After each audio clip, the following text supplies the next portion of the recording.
Welcome back to Lok Sabha election 2019. Ngasi maruina Inner Manipur Parliamentary Constituency ki Assembly Constituency kuntrani thoida adugumba mirep ama khandabgi khoi bot hadanari aduna hadak ki adumba inner gi sida mirep thengnari ba si khoi myoi trama thoini mamangi khoi ingunta dagi ngasai khoi pung tara makhai dagi leptana live oina miam da phangdra lakpani haujik mamang da khoi panelist ani khoi saru yabiram dana tungan tuanba issue singda khoi khandar matungda anouba panelist anima masi khoi studio da ringsim de leide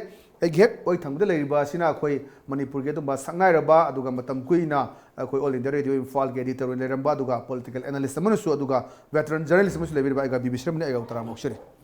aduga matai thang thangda leiba sina khoi NIDB gi khoi gi vice president thau pubiriba wai nabachandani nabachandru utara mokshere thakachar aiga amtang remind tawjage khoi sai thamjagi uduni kendra khoi gi assembly constituency kuntrani thoidani aduga apunba khoi gi voter masing si Lak mapan gelisin kunipan satu kunteruni masih menungda nupa masing na lak meriga lising nipu teret cenipan nipum doini aduga nipi masing na lak meriga lising marpu saniga satu yang hemat thoini aduga masida khoi gi third gender kuntrani thoi mayauri aduna apunba voter masing che lak mapan lising kunipan satu kunteruni aduga suga assembly constituency kuntraga ni thoidani aduga polling station lising amaga chahum dani khoi je bothadan nari basi hauji fawda phangi basi almost khoi ayamba jaga singda khoi 30% turnout bagi adumba unofficial level paulei sida hangalakni ha pausule ai ahan bada ai khoi gi oja nabachandra laksege maruina khoi civil society organization singda yam chang na thabak tori matungda khoi gi political gi lam sida changbi rakhi bani aduga mamang su khoi MLA khoi gi member of legislative assembly da mirep thengnagi bani aduga handak ta khoi NIDP da mo khoi gi vice president oina thau pobiri hauji lai bo hang di khoi hazik issue singda khoi gi mikhal sidai da yamna ba major political party hai batai khoi congress BJP si khakte gi oina khoi election simyam uba swai sida as a regional party magi vice president amoina kari bot phongdong ning bani tham thakachari masige anchor oja jichar jinning omabu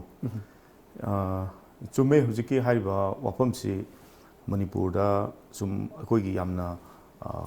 kuina kokta susalaga lakpa wakhala ma dongna aduma ngasagi kana gumba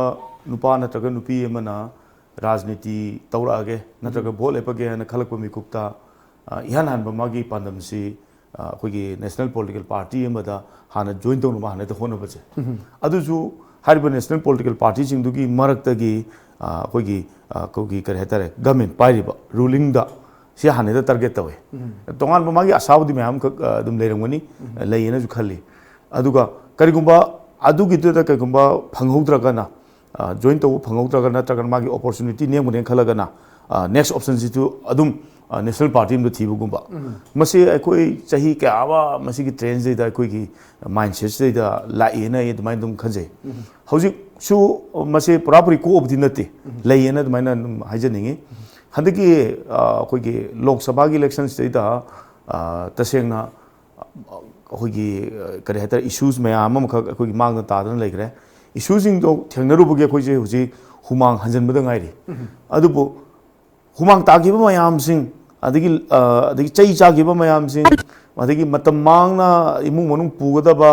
थबक मयाम खक तुंगोइनर मकान दरेबा किनेना चोंगथोबा सिडिन protest तौरुबा अदगी मैरा rally चलुबा मखल मथियलगी protest मयाम खक तौरुबा कोई की प्रजा सिंगी मरक्तगी even protest की लुचिंगबा लुचिंगबी ओइरुबा खरा भावबद यावना अदुमक नसागी होगिबा issue का से प्रा अखोगी तुंगोइना बदौना तौबा खंजन दौना तौबा नत्रगा यावगी दौना तौबा अदुगा मांग थारकांदा सुमाइना तौबसे खरा सुम अखोगी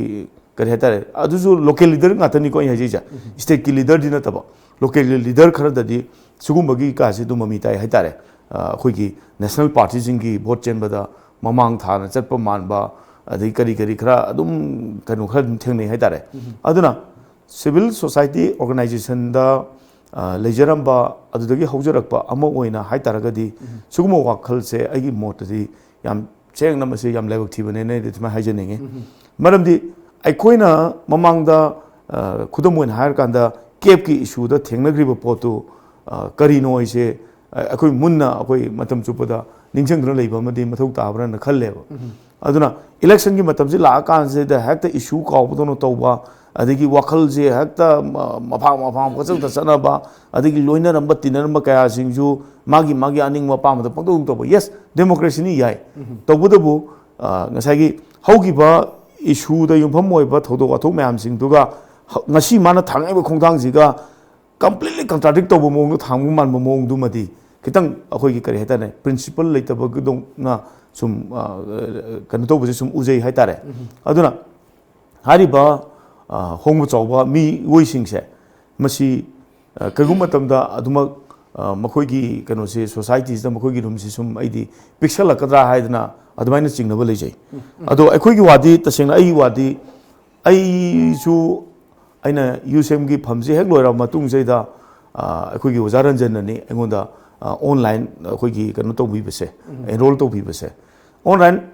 online enroll to matam jeida aidi yamna harau na di ya gi de maram di kai gino har kanda national political party as well as masagi BJP je thengkhang kaya mukta akhoi gi mapung oina akhoi gi boundary gi territorial integrity gi matang jeida अखोगी people सिंह खर contradict तब pot खर अदुम लेरगा लाकपनिना 2001 ना साखीनी अदगी 2015 दमु 14 दगी Moina पाइराबा मतुंग सेदा framework agreement तौनी हारे framework agreement सेदा करी करी content मनुंग करी करी याउरिगे ना हाइकादा ngसागी कंटेंट अमु याउदे सी याम सेंगना हागदी यामना याम नोंनिंग बवाने करी याउदन इने याउ होंदे पार्टी लाखिबगी मरम थंबिरे आइगादा अमुलासिगे गमरोइना कोई मणिपुर लाइव ट्रेन से अनब ट्रेन अतो अतोपा साउथ इंडियन कांगबू साउथ इंडियन लाइव ट्रेन से अदोबुनी कोई रीजनल पार्टी दा अखोगी हेना इंटरनेशनल बुस ले दुगा नेशनल पार्टी का रीजनल पार्टी का अनी की खेना बसे सेंदा अजगा सी लाकी दा कोई मरता कोई पावनी ओनल लेरे ओनल हजि फावदा लेबा लेटेस्ट इंफॉर्मेशन कै ले ओनल हजि होना ले जेबा फामसे लमसांग असेंबली कॉन्स्टिट्यूएंसी की मनु चना लेबा ताउथोंग अपेबा हाई वफम से 17/34 वफम से पुंग तरामाथु फावदा नुपा मसिंग 157 अदुगा नुपी मसिंग 144 थादा की बथे नजर है पुन्ना 301 वोटर्स थादा करे अदुगा लमसांग असेंबली कॉन्स्टिट्यूएंसी की मनु चना लेबा लमदेंग ए 17/20 हाई वफम से पुंग बारो फावदा नुपा मसिंग 171 फीमेल 146 अदुगा अपुन थादा की मसिंग ना 317 वफम से की 38.85% सुमाइना अखोगी प्रिसाइडिंग ऑफिसर ना थंबिदे मथंग द लमसांग असेंबली कॉन्स्टिट्यूएंसी की 17/19 लमदेंग हाई वफम सिदा पुंग बारो फावदा मेल 130 थादा रे अदुगा फीमेल दा 143 थादा रे पुन्ना वोटर मसिंग 804 लेबगी मनुंग दा 273 वोटर्स थादा रे अदुगा परसेंटेज दा 33.95% वोट थादा रे लमसांग असेंबली कॉन्स्टिट्यूएंसी की मनुंग चना लेबा 17/22 लमदेंग कुलौदा मेल 189 फीमेल 165 अदुगा अपन वोटर मसिंग 688 लेबगी मनुंगदा 354 वोटर्स दा थादगरे अदुगा लमसांग असेंबली कॉन्स्टिट्यूएंसी के 17/18 नारियनबम दा पुंग 13 का मिनिट मरी चेपो फोबदा 257 वोटर्स ना थादगरे हाई बरी रिपोर्ट सिंग असि लेजरे अतोपा हजि फावदा पामदब थोदोक थोक लेबा अदुगा ngसाई बोथ थादब लाइब सिंगदा खoi mamangda नैनगिब सुजावग्रे अखोई बोथ थादब लाइब सिंगदा हरासमेंट थोपा मरुना अखोई सीओ अखोगी इलेक्शन कमीशन पीबा वोटर आईडी अखोगी चे दुगा नतबदा अतोपा अखोगी पासपोर्ट नत्रगा अदगी अखोगी अतोपा चे सक्ताक चेसु हंगबना मरम ओइरकांदा मैम हरासमेंट थोपा है बफम ले अदवाई दुददी मरुना अखोई इम्फाल वेस्ट के दुगा जगह सिंग सुम थेंगनब लेब्रा कई ले ओनेल कोइना कवर तौजरी सी सिगमाई असेंबली कॉन्स्टिट्यूएंसी का लमसांग असेंबली कॉन्स्टिट्यूएंसी का हाइबा असेंबली कॉन्स्टिट्यूएंसी अनि सिगी मनुंग द लेबा पोलिंग स्टेशन सिंग ने अदुगा अकोइना हजि फावदा थेनजर पदा सिगम हरासमेंट की कोदोप रिपोर्ट लेते अदुगा पांदब थोदोक सिंग सोखि बगी रिपोर्ट सो हजि फावगे ने देखो लेते याम नोंगाजै थैंक यू वेरी मच मखा दब पाव खoi ओनेल दगी लौजगे लेफ्टना खoi इंफॉर्मेशन पिबिरो थैंक यू ओनेल अने और गादा लास्ट की सही दखोई रीजनल पार्टी का नेशनल पार्टी का खेनर को मतंग सिंग सही रीजनल पार्टी को बा परखर थंबी गरे ओजाना बचंद्रना ए गाना थंबी युम तो नबखोय कोई भजन खंगबा मसामक्सी अखोई सोशल एक्टिविस्ट हम लाखपति पॉलिटिकल एक्टिविस्ट माने अदा मसी लुलुबदा स्टेट से याम पावरफुल स्टेट से याम पावरफुल बेना मियामगी issue as a social activist loina thengnarakpada issue kamuk thengnaramani issue singdu kamai togebo power se state ki saruk amu oraktragadi akoi madu solve to ngamnaba aduna maram oraga social activist me amo konangdadi mase political activist wena मसी थिंगर बगी लाकबी मरम होले आई नबर से दु वर मुदु माले सब चाबो बंते खंजे दे दु आई खंजे बदा आई मसी the political power से पाई द्रगदी मसी यारते हैबना political power हुजे मुंग लाकान से पॉलिटिकल पावर पाई होनबसिदा नेशनल पॉलिटिकल पार्टी द यावद्रा नत्रगा स्टेट रीजनल पॉलिटिकल पार्टी द यावद्रा सी सुएस तमा मांगदा लाखे अदला करिगुमो तमदे इंडिया से अखोनी येवकांदा unitary in nature, federal in structure. Yang pada amat tu unitary center dah, koi pai di sarkar pai di sini masih all powerful loh, mungkin loh cai terakpa. Adu kan matu bangkal luar abra ini, aku federal luar ka, tonga India is a union of states ko. India is kau no, hari kata India there is no India. It is a union of states. Assam, Manipur, Nagaland, macam tu pula punya lagi India ni. Adu macam tu kau tu kerja. India mung leiti. Adu India je kai no hari di Union of States. Adu state में हम जगी सिना India की union चलाई. Adu union is very strong. Adu ना federal से adu ना federalism federal structure लाकांदा state सिंगी कंट्रोल ने दो नहीं मसी जो union सिना powerful लगता ना dictatorship तरपुंग हमने ना वा federal structure से मसी sustain ताऊ ना वा state सिंगी कल ने दो नहीं आए वा वक्कलों ने नहीं जब काम हो ना regional conception लाए. Kodamona Tamil Nadu da DMK या इधर द्रविड़ा पार्टी लाई से मसे इंडिया की सर्व कम यूनियन दा जाओगा मसा की फेडरल स्ट्रक्चर दा कोई वजह से कम जगह है पंजाब ता अकाली वाह भारी होगा बंगाल दंगे से दी नेशनल पार्टी में आम से लो तो तृणमूल कांग्रेस रीजनल आउटफिट हम करके लाके ये मकान भारत ता स्टेट घर न तना से इवन यूपी को मतलब सो समाजवादी पार्टी ऐसी रीजनल आउटफिट नहीं अदे मायावती की बीएसपी ऐसी रीजनल आउटफिट नहीं अदे रीजनल आउटफिट में आमा लापा अदना आइने सुन खंजे बदा अकोगी रीजनल एस्पिरेशंस है मसी करूँ का अंदा अकोगी नेशनल कनुसिना ओवरराइड तो बा हाइडी रीजनल एस्पिरेशन से नेशनल एस्पिरेशन से मांग गए क्या फर्क मत करना दी रीजनलिज्म की वक़्त से दुम लाए अदर नवचंद्र ना मुझे हाईवे पे तो कोई सी करूँगा ना हाँ मतलब पावर दा लागू का ना दी आई पावर पाने को ना दा कोई नेशनल पार्टी सी की ना more resources more powerful होगा अदुगु लाका ने खलुगा लाका ने दी रीजनल एस्पिरेशन दु इग्नोर तो रखा नेशनल लीडर्स इग्नोर तो रखा ने दी रीजनलिज्म जी के मुग होगा मुग मसी तो रखा में संगी गायबा अदुगु वकलुन दुने ने ना इखले मखा तो थके मखा सिद्धा कोई अजी इम्फाल ईस्ट की वजह ना तुम बाग खुंद्रा पर मधुकर लम्लाई जगह सिंह कोई ये डेपुटी एडिटर नवकुमार ले नवकुमार हजू फाउदा इम्फाल ईस्ट की वजह करी करी नांगा चलो भाई असेंबली कॉन्स्टिट्यूएंसी दा करी पाम तो तो ले भाई करी अपडेट ले अखोई लेजरी मफम मफम से 15 वाखई एसी मनुम तना लेबा 15 by 50 वाखई अमोन ने काय आइबा मफम से अखोई लेजरी आइ मफम असिदा अखोई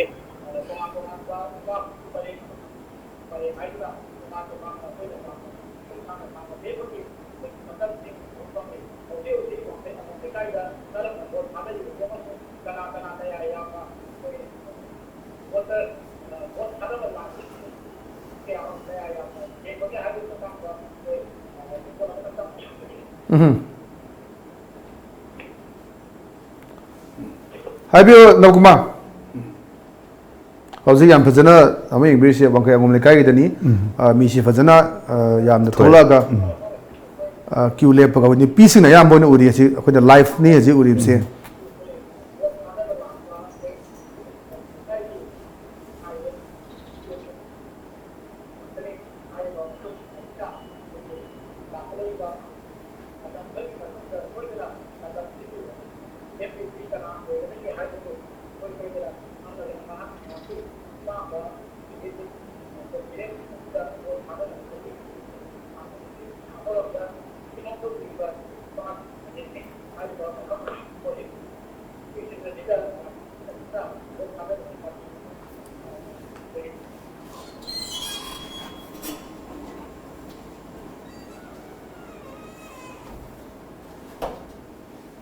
नवकुमार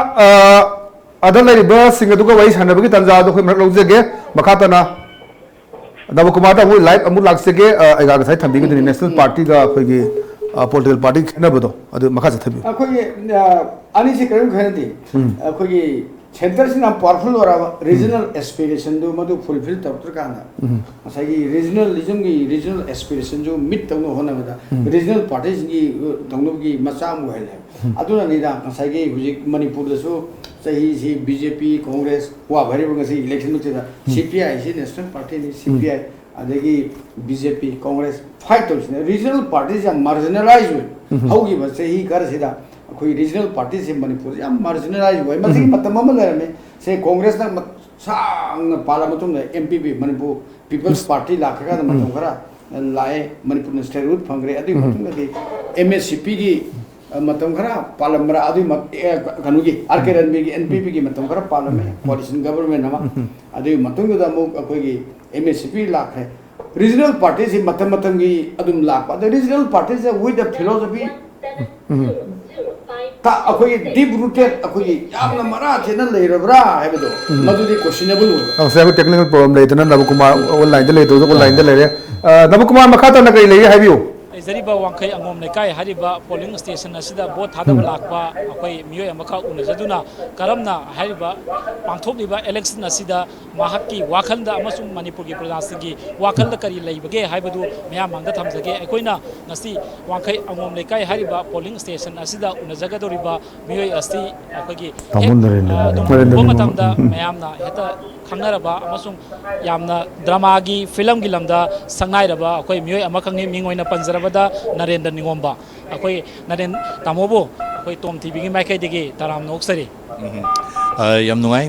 ngasi si thadare ai sagi si thadare bani हुजी मणिपुर अचौब इशू मैम बॉर्डर की इशू मैम फेंसिंग की लेरिबा इंटीग्रिटी की इशू लेरिबा केप की लेरिबा लॉ ऑफ एसाइलम की लेरिबा पुनमक्सिंग से पीपल कंसर्न गागदनी स्टेट की कंसर्न नि अदा हारिबा लॉ मैम सिंगसिना सिगुम्बा मैम सिंगसिना अखोगी येलोमी सिंगदा करी ओइरप याबगे हाबिदुदिगी अकीबा मैम मरक सिदैदा तंगाई फदना लोक सभा मिखल पांथोय ngasi ngasi si ani suba tangka की भोनी अदा अखोई पीपल सिंगसिदा यामना अरुब अमखक अखोई द मायोकनसी करम मिहुतपु अखोइना अखोई इसागी रिप्रेजेंटेटिव ओइना लोक सभा दा थागदगे अदुग पीपल्स की वॉइस मयाम सिंग असि अखोइना करमाइना प्रेजेंट तोगदगे लोक सभा दा हाइबसी अरुब पोट अमनि अदुना आइना सुम यंगजब मतमदा अयुक्तगी सुम यंगजरप मतमदा ngasiगी भोट असि यामना क्रिटिकल ओइबा यामना क्रुशियल ओइबा तांकक अमदा चथरिबा भोट असिदैदा भोट थादबिरिबा हुजिमकी उदिले पिरिबागी मरु मपांगसिंग लेकाइगी लरिबा मयामसिंग पुनमुक्सिंग सुजु यामना सेक्शन यामना हक्सिन लूना करम लीडर खनगदगे हाइबदो सोय सोयदना पुनिंग द लोइना फाउबिरमगने खली अदुना तसेंगनमक्ति अखोगी हुजिकसे आइना खंगना चानबगी नत्रगा अदुगी हाइदना थीरकांदा अखोइना म्यूजिक खनब नतबा याम असेंगबा अखोगी वॉइस असे मयामदा योहनबा ngamba अदुगुम्बा मीदु आई मथौ तायना खली आइसु तमाय खलगा आई रिप्रेजेंटेटिव थादा जरमे असिदगिदी खरगी मतुंगा हाइबा इनर मणिपुर सिगी करम मियोयबु सोइदना एमपी सकदगे हाबदु खरगी मतुंगा सोइदना खगनी तौदबु सत्किगदौरे एमपी अदुना मणिपुरगिदमक्ता करी तौहनबगे हाइबा मतंगा लूरीबसी अखोगी हुजी आइना ngасai मथक थमजरिसे अखोई स्टेट स्टेट लेसी इशू सिम अचोबी इशू गातने हुजी केप की इशू हरसी अदुगा अखोई अहानमदा पीपल्स प्रोटेक्शन बिल लेदना अमा लेग्रे मियांगी अचोबा कनोम लेग्रे हुजी कनोगी एसएन लौनबगी दमक्ता प्रेसिडेंट की एसएन लौनबगी दमक्ता थादन लेई प्रेसिडेंट मसी अया पिरक्ट्रिबने असिगी मरक सिदने केप हाइदना अमा थोरैसे केप सिगी उनतैनब माइकैदा जस्ट अखोगी सेन मयक अमगी अतोप नाकल मोइना अखोइना लॉ ऑफ एसाइलम मैना अमखोइ हुजी अमसो अखोइ उब थेंगनरिबको मसी कय यामना अखोइ पीपल सिंगदा मसीना करी ओहेलकपै याबगे हाइबसी यामना खननिगाय ओबे यामना मरु ओइब ता कनो अमनेमा सिसो अखोइ मांगदा थमदे यारोयबा सिगी पोर सिगी इशू सि लाखप मतमदा अखोगी पीपल सिंग सिगी सेंटिमेंट अदु सि खंगना स्टेट सिगी फ्यूचर सि येंगे हर कांदा मदुदैदा फजना debate तोनब ngamba Midu अखोइ मदु पामे हाइदाय अदुग लोइना लरिबा border fencing की लरिबा हुजी sum nong sum sasil laiba lairai hajin baduna hajil laiba Manipuri state ki boundary ase masi akoi sapsan ngak na ba akoi aseng fencing du legada bani aduga internal boundary da so akai ba fort kara thoraiba si kanglup ki wafam laiba si su masi so akoi masi fajana defend to bangama debate to bangamba adumba leader am oheningi haibase khalakadu mi aduda parja miyam gi mahut sinjaraga ai adumaina thamjani Makatana akoigi housing akoigi saknairaba artist film gi amasung cinema gi lamda masaknairaba artist mingone panjarabada Narendra Ningombana mahaki pungni gi wafam sing phongdokraba matung asida maruina akoigi aigi yet thangbada lairiba akoigi nupi gi pareng sing asida akoi Manipur gi nupi singna karamba mirepu akoigi pambagi masung kai gi damakta makoina karamba mirepu khangada ge haibu matangda pareng sana lairiba wafam sing asida ge akoi makoi gi wafam sing amu akoi lau naba honazage tampa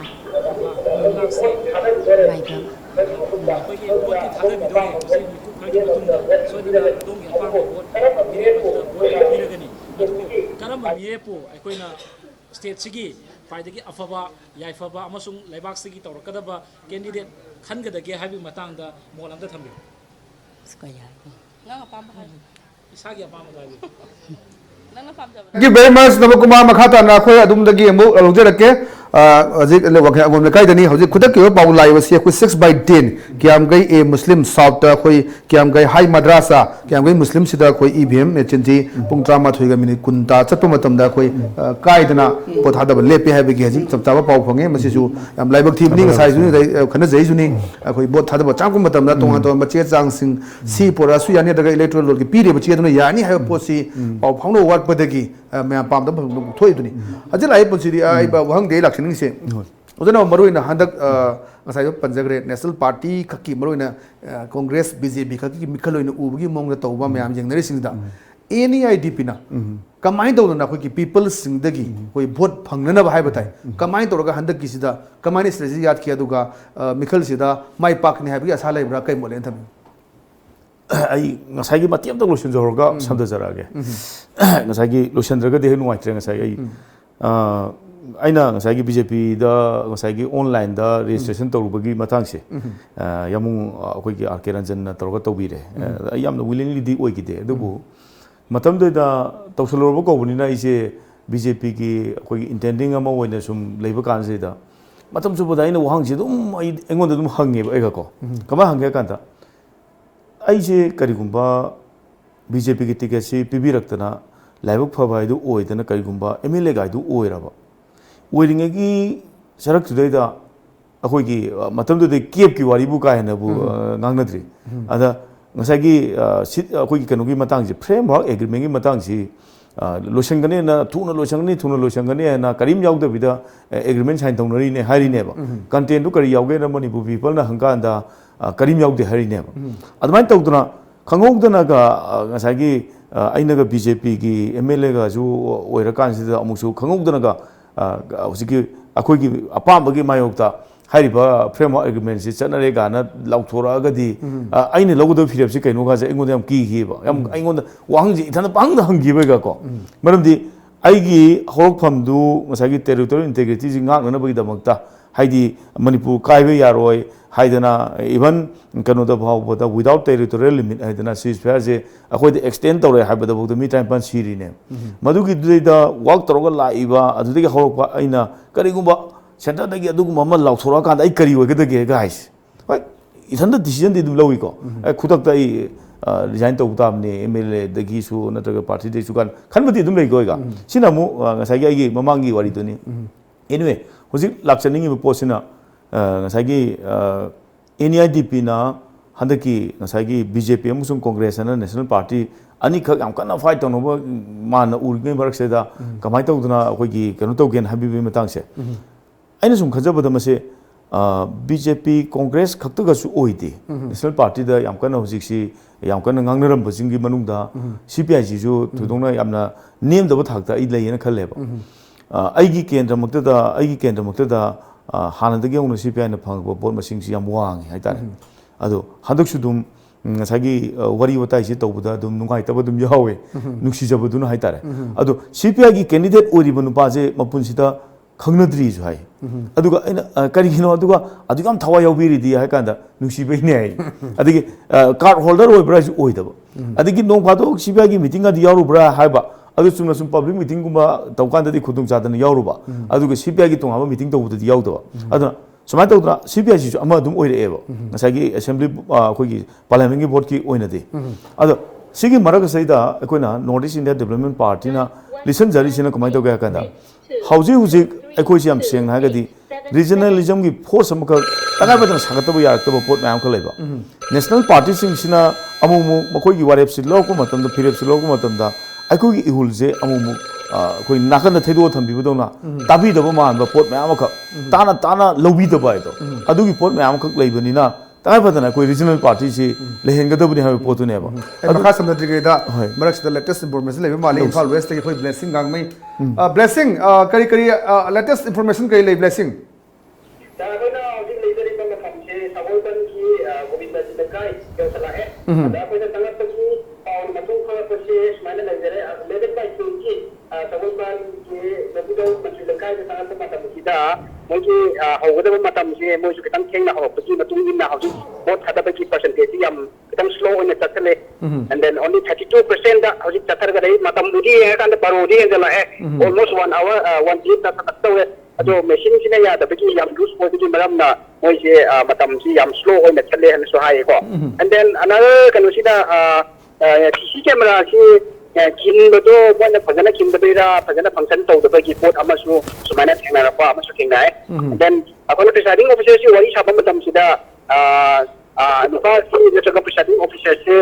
ꯃꯁꯥꯁꯤ ꯑꯍꯥꯟꯕ ꯑꯣꯏꯅ ꯊꯦꯡꯅꯔꯛꯄꯅꯤꯅ ꯃꯉꯣꯟꯗ challenges ꯈꯔꯗꯤ ꯊꯦꯡꯅꯔꯛꯑꯦ ꯆꯦ ꯆꯥꯡꯒꯤ ꯃꯇꯥꯡꯗ ꯍꯦꯟꯗꯂꯤꯡ ꯇꯧꯕꯒꯤ ꯄꯣꯠꯁꯤꯗ ꯍꯥꯏꯕꯁꯨ ꯈꯔꯅ ꯀꯩꯅꯣ ꯇꯧꯔꯦ ꯑꯗꯣ ꯚꯣꯇꯔꯁ ꯃꯌꯥꯝꯅ ꯍꯥꯏꯁꯤꯁꯨ ꯁꯨꯃꯥꯏꯅ ꯈꯤꯇꯪ ꯋꯦꯜ ꯀ꯭ꯋꯥꯂꯤꯐꯥꯏ ꯑꯣꯏꯕ ꯇ꯭ꯔꯦꯅꯤꯡꯗꯨ ꯐꯖꯅ ꯄꯤꯔꯒ ꯇꯧꯔꯝꯃꯒꯗꯤ ꯍꯦꯟꯅ ꯁꯤꯆꯨꯋꯦꯁꯟꯁꯤ ꯍꯦꯟꯗꯜ ꯇꯧꯕ ꯍꯦꯟꯅ ꯅꯨꯡꯉꯥꯏꯒꯅꯤ ꯗꯦꯟ ꯃꯇꯝ ꯆꯠꯂꯤꯕꯒꯤ ꯔꯦꯠꯁꯤ ꯈꯤꯇꯪ ꯌꯥꯝ ꯁ꯭ꯂꯣ ꯑꯣꯏꯔꯦ ꯍꯥꯏꯕꯒꯤ ꯚꯣꯇꯔꯁꯀꯤ ꯀꯩꯅꯣꯁꯨ ꯃꯣꯠꯁꯨ ꯈꯔ ꯐꯣꯡꯗꯣꯛꯄ ꯑꯗꯨꯃꯥꯏꯅ ꯊꯦꯡꯅꯔꯛꯑꯦ and then ꯑꯇꯣꯞꯄ ꯑꯣꯏꯅ ꯃꯊꯪ ꯆꯠꯂꯛꯄꯒꯤ ꯀꯩꯅꯣꯁꯤꯗꯁꯨ 11/4 ꯗ ꯑꯩꯈꯣꯏꯅ ꯕꯤꯖꯣꯏ ꯒꯣꯕꯤꯟꯗꯖꯤ ꯂꯩꯀꯥꯏꯒꯤ ꯀꯩꯅꯣꯁꯤꯗ ꯆꯪꯉꯛꯄ ꯃꯇꯝꯁꯤꯗ ꯃꯣꯏꯒꯤ ꯍꯧꯖꯤꯛ ꯐꯥꯎꯒꯤ ꯚꯣꯇꯦꯠꯀꯤ ꯀꯩꯅꯣꯁꯦ 282 out of 665ꯁꯦ ꯚꯣꯇꯦꯠ ꯇꯧꯈ꯭ꯔꯦ and 42% ꯀꯩꯅꯣꯁꯤꯗ ꯑꯗꯨꯃꯥꯏꯅ ꯃꯣꯏꯁꯨ ꯚꯣꯠ ꯇꯧꯔ ꯂꯩꯔꯦ ꯑꯇꯣꯞꯄꯒꯤ ꯄ꯭ꯔꯣꯕ꯭ꯂꯦꯝꯗꯤ ꯊꯣꯏꯗꯣꯛꯄꯗꯤ ꯂꯩꯇꯦ ꯑꯗꯨꯕꯨ ꯃꯦꯁꯤꯟꯁꯦ ꯃꯣꯏꯒꯤ ꯃꯦꯁꯤꯟꯁꯤꯁꯨ ꯅꯝꯕ ꯀꯥꯟꯁꯤꯗ ꯐꯖꯅ ꯔꯦꯁꯄꯣꯟꯁ ꯇꯧꯔꯛꯇꯕ ꯇꯧꯔꯒꯁꯨ ꯑꯐꯇꯔ 2 or 3 seconds ꯁꯨꯃꯥꯏꯅ ꯗꯤꯂꯦ ꯇꯧꯔꯛꯄꯒꯨꯝꯕꯁꯦ ꯈꯔ ꯊꯦꯡꯅꯔꯛꯑꯦ and then ꯚꯣꯇꯔꯁꯅ ꯍꯥꯏꯕꯁꯦ senior citizen की संगठन की तुम्हारा लाइन के तौबीबा अंदर PWD मैम की senior citizen मैम के आल नमन मैम की तुम्हारा entry की अधूरा तुम्हारा थोप की कनुसी सेंडी रगती एंड नुआइजनी हाद की मैम की तुम्हारा पंडो पर सुथिंग ना रहे अतो पर याम न प्रॉब्लम कोई बा कंचर नुआइ तबकी any issue other than all these things अकोई तुम्हारा हम जुकाबू दिखेंगे ना रखते लेकिन अगर कोई तुम्हारा मतंग की कनुसी दा थंगई बन की क्या तंग तुम हो रहे मरोइना हजी अखोगी ते केंद्र सिस्टम लेरिबा एटमॉस्फियर कमाइन तवी अखोगी माई मागी केम सानबा दगी फिरान थेनबा अदुगा पोस्टर थेनबा करी करी उबु फंगे ब्लेसिंग हौजिक फाउबगी मनुंगसिदगी असुमाइना अतोपा इरांगुदी थेंगनाद्रे अदुबु वोटर्स मयामना ngasai मेन रोड की मना मना तबोय की टेन सागलगा उरुम खितंग सेमबगी खोटबगी मतंगसिदगी पुलिस मयामना थोरगा मयाइदगी लंबी याम चक्सलगा लंबीदा थोरगा सेमबसिदगी यादे हादिगी मतंगसिदा कनो खरादी माय तवमे अदु कंसल्टेशन याम कनो साउना तवबनते आन याम वोटर्स मयाम नायनबगी मतंगसिदा नुसा साय हायना मी खरना मय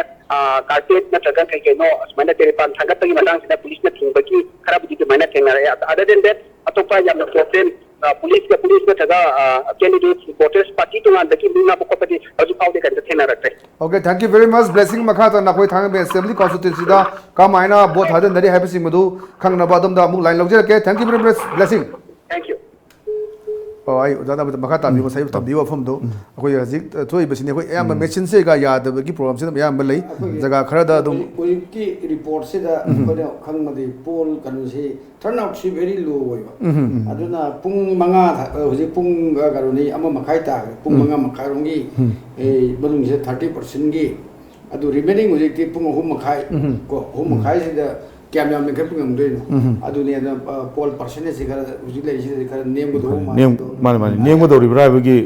कनोमा अनी से बता कोई इलेक्ट्रॉनिक वोटिंग मशीन से करा माल फंक्शनिंग है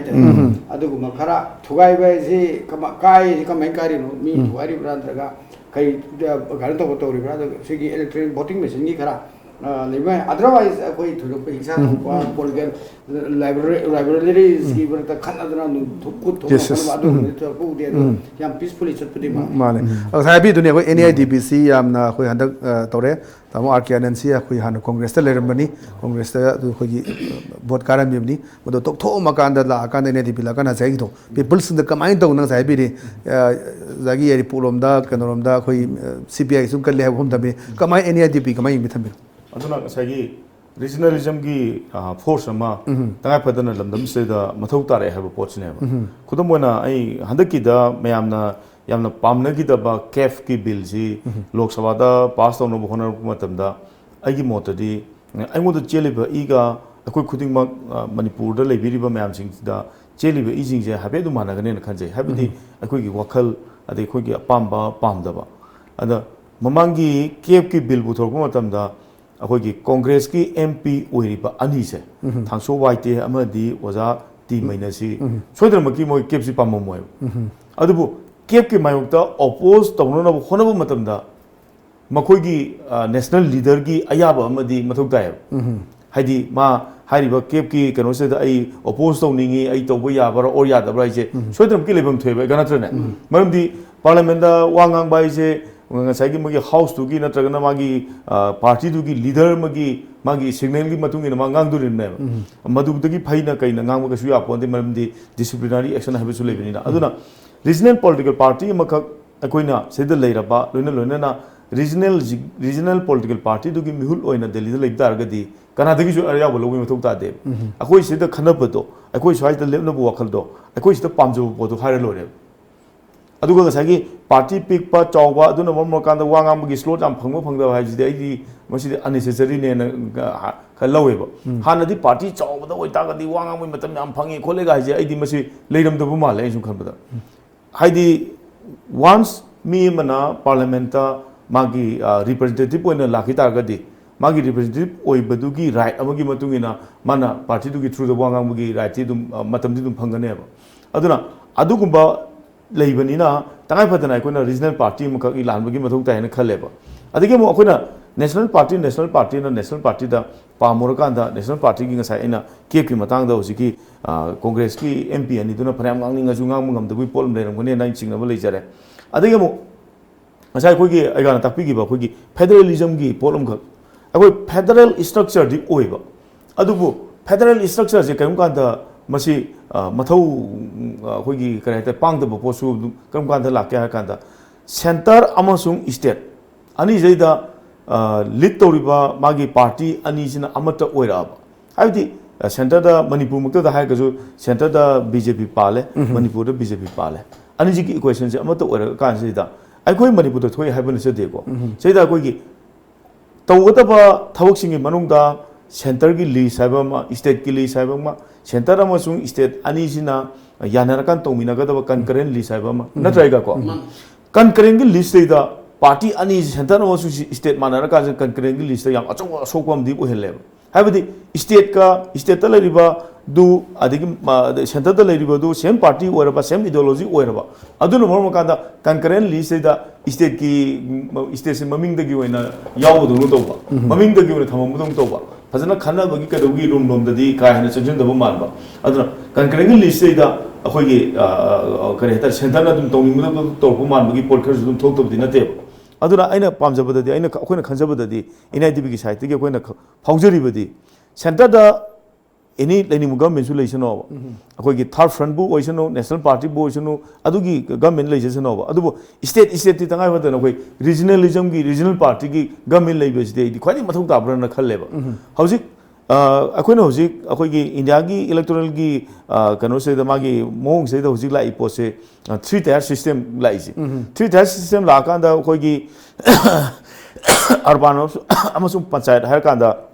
अखोगी ꯑꯩꯈꯣꯏꯒꯤ ꯀꯔꯤ ꯍꯥꯏꯇꯥꯔꯦ ꯀꯥꯎꯟꯁꯤꯜ ꯁꯦꯝꯒꯠꯂꯛꯏꯕ ꯄꯟꯆꯥꯌꯠ ꯁꯦꯝꯒꯠꯂꯛꯏꯕ ꯃꯌꯥꯝꯁꯤꯡꯁꯦ ꯁꯦꯡꯅ ꯍꯥꯏꯔꯒꯗꯤ ꯒꯣꯕꯔꯅꯦꯟꯁꯁꯨ ꯌꯧꯔꯛꯇ꯭ꯔꯦ ꯍꯥꯏꯅꯦꯕ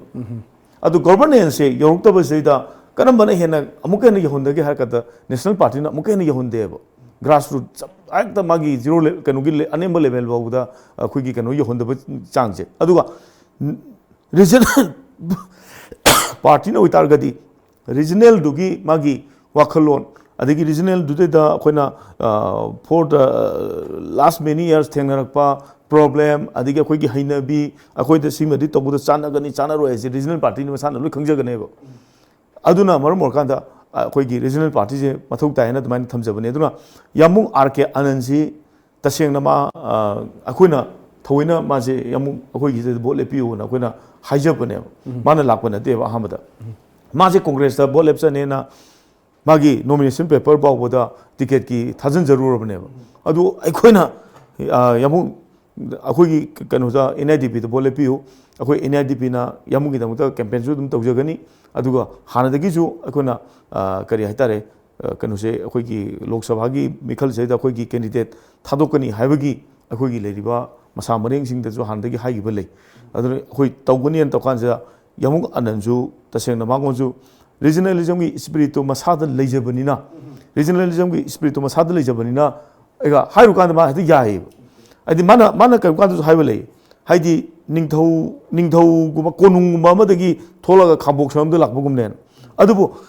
ꯀꯣꯅꯨꯡꯗꯨꯗ ꯂꯩꯔꯀꯥꯟꯗ ꯑꯩꯈꯣꯏꯒꯤ ꯏꯋꯥ ꯇꯥꯕꯤꯔꯣꯏꯗꯕ ꯑꯩꯈꯣꯏꯒꯤ ꯋꯥ ꯂꯧꯕꯤꯔꯣꯏꯗꯕ ꯈꯟꯅꯕ ꯌꯥꯎꯕꯤꯔꯣꯏꯗꯕ ꯑꯩꯈꯣꯏꯅ ꯀꯔꯝ ꯍꯥꯏꯕ ꯀꯥꯟꯗ ꯌꯧꯕꯤꯔꯣꯏꯗꯕ ꯑꯣꯏꯇꯥꯔꯒꯗꯤ ꯄꯥꯈꯜꯁꯤꯗ ꯂꯥꯛꯆꯔꯀꯥꯟꯗ ꯈꯥꯡꯕꯣꯛꯁꯪꯁꯤꯗ ꯂꯥꯛꯆꯔꯀꯥꯟꯗ ꯑꯩꯈꯣꯏ ꯃꯁꯦꯟ ꯇꯥꯟꯅꯕ ꯌꯥꯕ ꯅꯣꯡ ꯌꯨꯒꯦꯔꯥ ꯊꯋꯥꯟꯃꯤꯆꯥꯛ ꯎꯕ ꯌꯨꯝꯕꯨ ꯑꯣꯏꯒꯦꯔꯥ ꯊꯥ ꯊꯣꯛꯄ ꯌꯨꯝꯕꯨ ꯑꯣꯏꯒꯦꯔꯥ ꯁꯤꯅꯕꯨ ꯍꯦꯟꯅ ꯅꯨꯡꯉꯥꯏꯖꯈ꯭ꯔꯦꯅ ꯑꯗꯨ ꯃꯥꯗꯤ ꯑꯩꯗꯤ ꯄꯣꯂꯤꯇꯤꯀꯦꯜꯂꯤ ꯂꯤꯕꯔꯦꯇꯦꯠ ꯑꯅ ꯍꯥꯏꯌꯦꯕ ꯑꯗꯨꯃꯥꯏꯅ ꯇꯧꯗꯅ ꯐꯥꯎꯕꯗ ꯀꯔꯤꯒꯨꯝꯕ ꯀꯥꯟꯗ ꯁꯝꯇꯥꯏꯝꯁ ꯑꯩꯈꯣꯏꯒꯤ ꯄꯣꯂꯤꯇꯤꯁꯤꯌꯥꯟꯁꯤꯡꯅ ꯐꯤꯜ ꯇꯧꯕꯁꯨ ꯑꯗꯨꯝ ꯌꯥꯎꯕ ꯖꯥꯠꯅꯦꯕ ꯔꯤꯃꯥꯔꯀꯦꯕꯜ ꯑꯣꯏꯕ ꯅꯨꯃꯤꯠ ꯍꯥꯏꯔꯒꯗꯤ ꯉꯁꯤ ꯑꯩꯈꯣꯏ ꯃꯅꯤꯄꯨꯔꯒꯤ ꯒꯚꯔꯅꯔ ꯗꯣꯛꯇꯔ ꯅꯖꯃꯥ ꯍꯦꯞꯇꯨꯂꯥ ꯑꯁꯤ ꯑꯩꯈꯣꯏ ꯑꯍꯥꯟꯕ ꯑꯣꯏꯅ ꯑꯩꯈꯣꯏ ꯑꯍꯥꯟꯕ ꯑꯩꯒꯥꯅ ꯁꯣꯏꯅ ꯈꯪꯕꯤꯔꯝꯒꯅꯤ ꯃꯁꯤ ꯑꯍꯥꯟꯕ ꯑꯣꯏꯅ ꯊꯥꯗꯕ ꯃꯥꯜꯂꯤ ꯃꯁꯤꯗ ꯁꯒꯣꯜꯕꯜ ꯀꯦꯟꯗ꯭ꯔꯗ ꯃꯥꯒꯤ ꯏꯂꯦꯛꯇꯣꯔꯦꯜ ꯌꯥꯎꯔꯒ ꯉꯁꯤ ꯑꯩꯈꯣꯏ ꯇꯤ ꯖꯤ ꯍꯥꯌꯔ ꯁꯦꯀꯦꯟꯗꯔꯤꯗ ꯚꯣꯠ ꯊꯥꯗꯈꯤꯕꯗꯨꯅꯤ ꯃꯗꯨꯒꯤ ꯐꯨꯇꯦꯖꯇꯣ ꯑꯩꯈꯣꯏ ꯄꯨꯟꯅ ꯌꯦꯡꯃꯤꯟꯅꯔꯀꯥꯟꯗ ꯒꯚꯔꯅꯔꯅ ꯐꯣꯡꯗꯣꯛꯄ ꯋꯥꯐꯝ ꯑꯗꯨꯒ ꯁ꯭ꯋꯥꯏꯁꯤꯗ ꯑꯩꯈꯣꯏꯒꯤ ꯃꯣꯇꯣꯔꯖꯒꯦ ꯑꯩꯈꯣꯏꯒꯤ ꯇꯦꯛꯅꯤꯁꯤꯌꯟꯁꯤꯡꯅ ꯑꯩꯈꯣꯏ ꯉꯁꯤ ꯑꯩꯈꯣꯏ ꯒꯚꯔꯅꯔꯅ ꯇꯤ ꯖꯤ ꯍꯥꯌꯔ ꯁꯦꯀꯦꯟꯗꯔꯤ ꯁ꯭ꯀꯨꯜꯗ ꯚꯣꯠ ꯊꯥꯗꯔꯝꯕꯒꯤ ꯀ꯭ꯂꯤꯞꯁꯇꯣ ꯑꯝꯇꯪ ꯊꯥꯕꯤꯌꯨ ꯔꯤꯖꯜ ꯅꯝꯃꯒꯦ ꯑꯗꯣ ꯑꯗꯨꯝ ꯍꯥꯏꯗꯣꯛ ꯌꯥꯏ ꯔꯤꯖꯜ ꯃꯦꯗꯥꯝ ꯅꯣꯠ ꯇꯧꯕꯤꯀꯣ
जो शिफ्ट हो जाते हैं एजुकेशन के लिए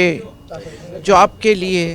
तो अपना वोट वहाँ लेके जाएं they should not waste their vote because that's very important. I feel very happy. I feel always very happy to cast my vote because I feel that I have participated in the nation building and forming a strong government. That more women candidates should be there. I've been fighting since I started voting. that there should be more women. And after the Beijing declaration, I was the one who made a statement in the parliament that at least 33% representation of women should be there. But I'm sorry, that is only 8.5% representation of women is there by all political parties. They should create an atmosphere where more women come into decision-making positions. Ubi Manipur Governor Nazma have to Lani Marina, Han Boy, Manipur Toraga, Sagol, Assembly Constitution, about Hada Budani. How the promising the Pongo Kudega, Maruna, women's participation in democracy, secret, what part, and even 33% is the best of Humlak, Padu, Manipur Governor Amana, How's the history to have it? I got a hand Kali and a conservator, I got so I get more length. Yam to me, a question no I won't power. Okay, Miam, the Trotton Pot Tado, so I am born like I show Hiva, the Giganto was in Pochi in Palm, a canana, Shorgi, Shwai, the Kia, Trotton Pot Hadabasi, Yaudugumba, the Q, the left and cotton leaves, the Kia, Udi, Queen, say, Q Miam, the Laga Hiva, they can't go up a shop, I was in Kia Udi. I don't know, vote AC. Icham chamba commoner sing Togo Navigi Dugi Mutta Governor na first high time citizen Manipurgi Nakugadun Toratana what Hadabas I took my high appeals nation building the Serbia view and having a strong government at the center Adugi see Serbia will say my according to Colony governor inspired the somebody was in more you talk to them, what other game, pound, what other Karma Partida, another B, Shiki one. Come on and what other wife. It's a very rousing column, only quick panging kale. And it's over that. Nupi, Mama Harris, Mama Samang Nupinina, Ado Lady Visit Nupi Canadian about Young Udre, or Nupanga to work at Ajariva. I do give feeling about the piece in what Toraka only the Gimai. Always, when she was in Parliament, the Rigamatan, she always pleaded with increasing reservation, 33% reservations, the Udom Gama, Adugumba, Magi Wakalongo, Magi, Pungo Posere, Pungo Kale. Governor PDC, I am going message and it is thought provoking and to inspired the way I do message then to for the first time a governor coming out and voting. So he curricular money voter list about half the year, Sakradam talking one. How many governors many put a voters list the yogi? We show. I do Madi Matangara, which is the same Hungum, then Aram Vidra, Manto, say Humu, Parangadra, say Humuki, say that Mana. Say Humu Padi say any Muki Haitas, water this happened. Both Hadam toys. It's a very, very remarkable to Tungala Kato governors in the Masi, Ningsing Nava, Ninga to Param and that one point. Well, that was a comment beginning with Labor and Manipur governor, State Lakanda. The one done by issues sing long, never money, see a big issue, Larikanda, Koya, Topa, Pusalaga, both Hadali, but one to one me comment. Counter and Kurmayamsule, so I the but so many comments are there. I Tava Punjay, Mama, Sagi, Madi Yamsen, Hagadi, political appointment Gumbanel, governors Lakwirise, head of the state, Pudi Ujaragasu, Ado Numikani Ladino, Chahikani, Ladino Tango Ponte, Handaki, Ainsum Kalamine, Huzipudi Botada Pangre, Kogi. Her Excellency Karigumba election among the Amuk transport of Toga Istelum Sakita Timadi, Amadum Sanman and Gadraga and Kalame Vitanda. Heidi Taudi Tomer Tesi Poche, Adubu, Kari Haitare, Yamhena Manipubu, Nushi Viva Malhanba, Degi, Nasagi, Hoi, Malhan Manata, Apapa, Wakalzule, Bay, with the man Pungo Podang, Sagi, a Kogi Kanosi, Mapang Kakal, Hanabagi the Mukta, both Hada Bokopa, Mamda, Mazut, Latan, Hadari, Kotari, Badun, Mormogan, Mamdasu, what Hadaning Bagi, Nebu, Pound and Boy and Baye. Amusu, Canada Briding, Sagi, a Kogi Manipura, Delhi, Botu, Bolane, and Harakanda, Sigi, Palamagi, Bosidi. Changadum Neme behind the Gihona. Interesica and a younger day of missing China. Aduna, Adumai Lapo Poto, at the governor Matoga Tadarabase, Masi Patabadi Nateko. Adu, Tomatoma Pinabo commencing in Matung in a Haitaragadi, Matuda in a Munezerukanda di Ainahana, Filters buying as a Hajabudo. Madi political appointee, appoint Torgalakani, Duna. थादनी है आशा चंजलूरे electronic लोन हापुरे एगाको सिगी ममांग सिगी बोट सिगी ममांग ट्रांसफर तौथोगी थादी कायदम थादरदे नत्र मणिपुर ला बोट थादर लांगद्रा गायबगी क्वेश्चन से अइंगोंद अदुम हंगजेबा अदो मसी थुदोना याम का हेना माना तौरिबि सेदना ऑब्जेक्ट तौनिंग नत्रगना याम क्रिटिसाइज तौनिंग बदी फाउदे अदो तौबुदबु कईगुमा खरा माना कनोमा पिनिंग न तौबु माले अदुबु हाइदी नेगेटिव मोइना नैनबो याबोसु लै पॉजिटिवली लौबिबो याबोसु दुम लैबो पोने न नबदा हाइसबा अखोय फीलिंग से नबदा खन इंडिकेशन बुदि करता अदा अखोय मणिपुर से कनागुम मपानदगी सिदगी मणिपुर की मी नतबा हाइजी इंडिजिनस हाइतरे मणिपुर की मसा नतबा मपानदगी मन लागा सेदा वोटर लिस्ट हासन बिगे नु गायबसे लागा से सेटल तौन लैखिने हाइबने अदा इन दिस केस गवर्निंग से दी हेक लोइबगा मणिपुर लै होइसु यार लैबिउ न कोइ हाइजे लंबी बांदा कयबुसु लैबिउ यार अदुना मसी आइगोनदि गसाइगी अदुगुमगी दाउते काइमौ लैत्रे अदुगा समोदी कायदि बांग्लादेश तगी नत्रगा कायदि लायरगा सैदा मणिपुर वोटर दे सफल लग लमलिगी मीनी का हाइदना अखोगी डोमिसाइल का वेदर लेगेदो बा अदुगुमगी बाप तो चथगरगदि नवा हाइदो हमनि को इन हर केस आइदि अदुगुम लेगेदो मोते बिना गवर्नेंस लेबिउ लमम पिजरगी हाइरो भावदसु लेबिउ यागदो नते सेक्स द यामना अखोगी नुंगाइतबो थोदो हाइबा ताय अखोगी साइजे गिबो खै 6/10 क्याम गई ए मुस्लिम गिदु दंग से अखोई ईवीएम मशीन कायन तबदु मदे मखा तारक बदाजी अद लेरिबा अखोई सिक्युरिटी फोर्स सिंगना अखोई नुंगमै कापगी पाव लई मरोइना अखोगी लोकल सिंगसिना अखोगी याम फ्री एंड फेयर इलेक्शन पादोक ट्रेन लोकल मैम संगलकपा ईवीएम चिन मुनना बथना बदा अदा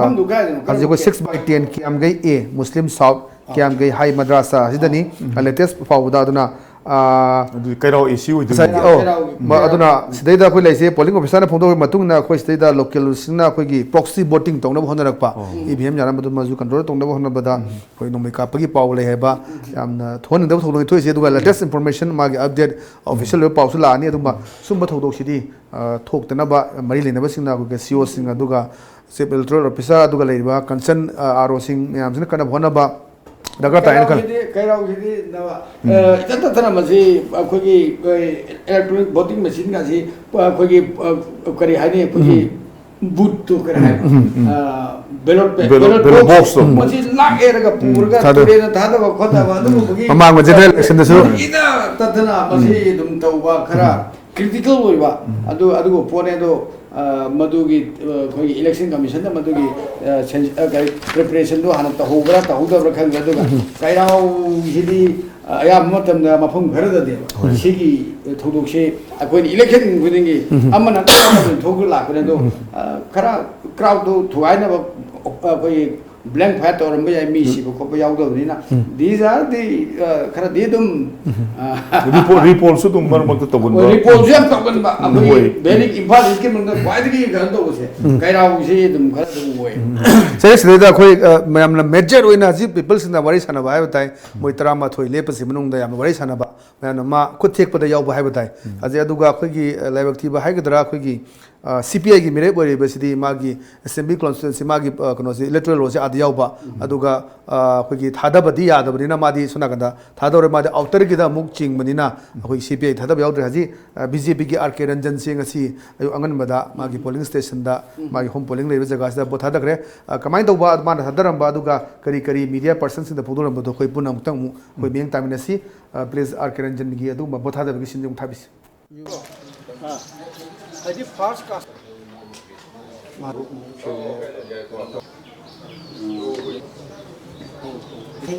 थम या तो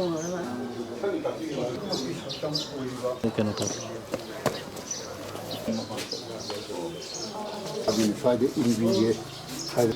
अरे एगा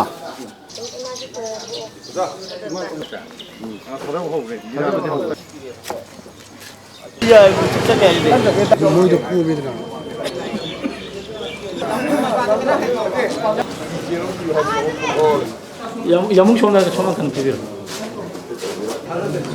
시디요 마 스나 사벤조야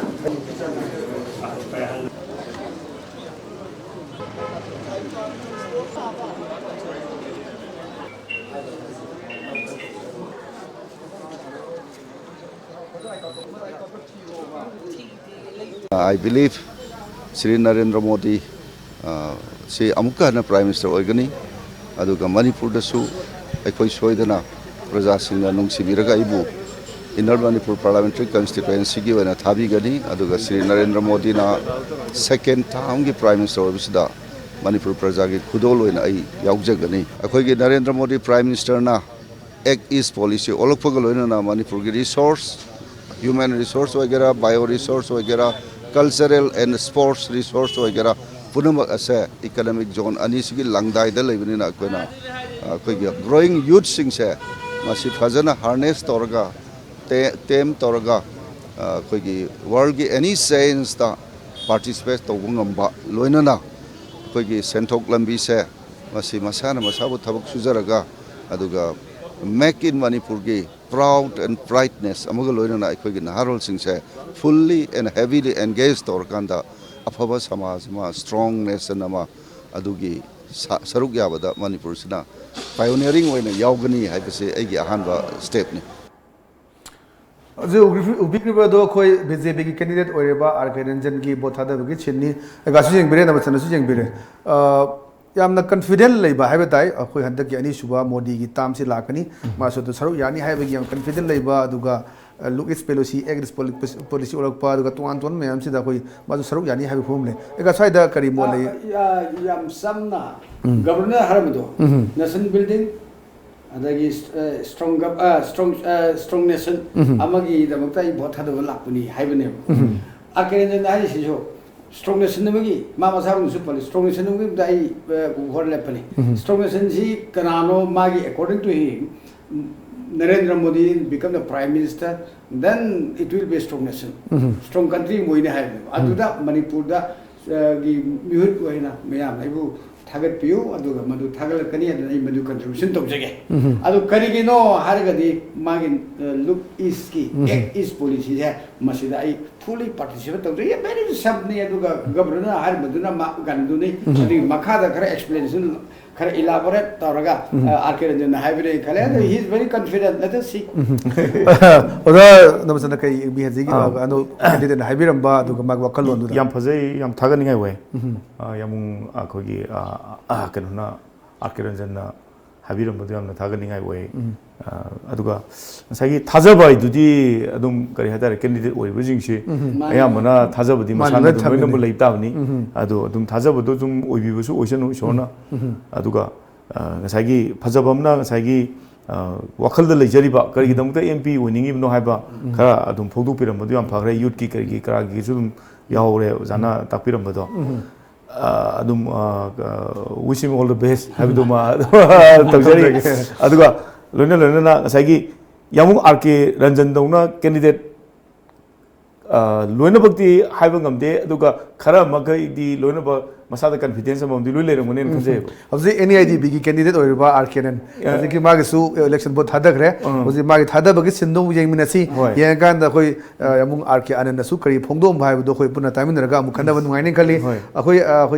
any idea big candidate or Ba, Hoyamung Arke Anangi. Bagi bagi sendo puna mu yang Malaysia.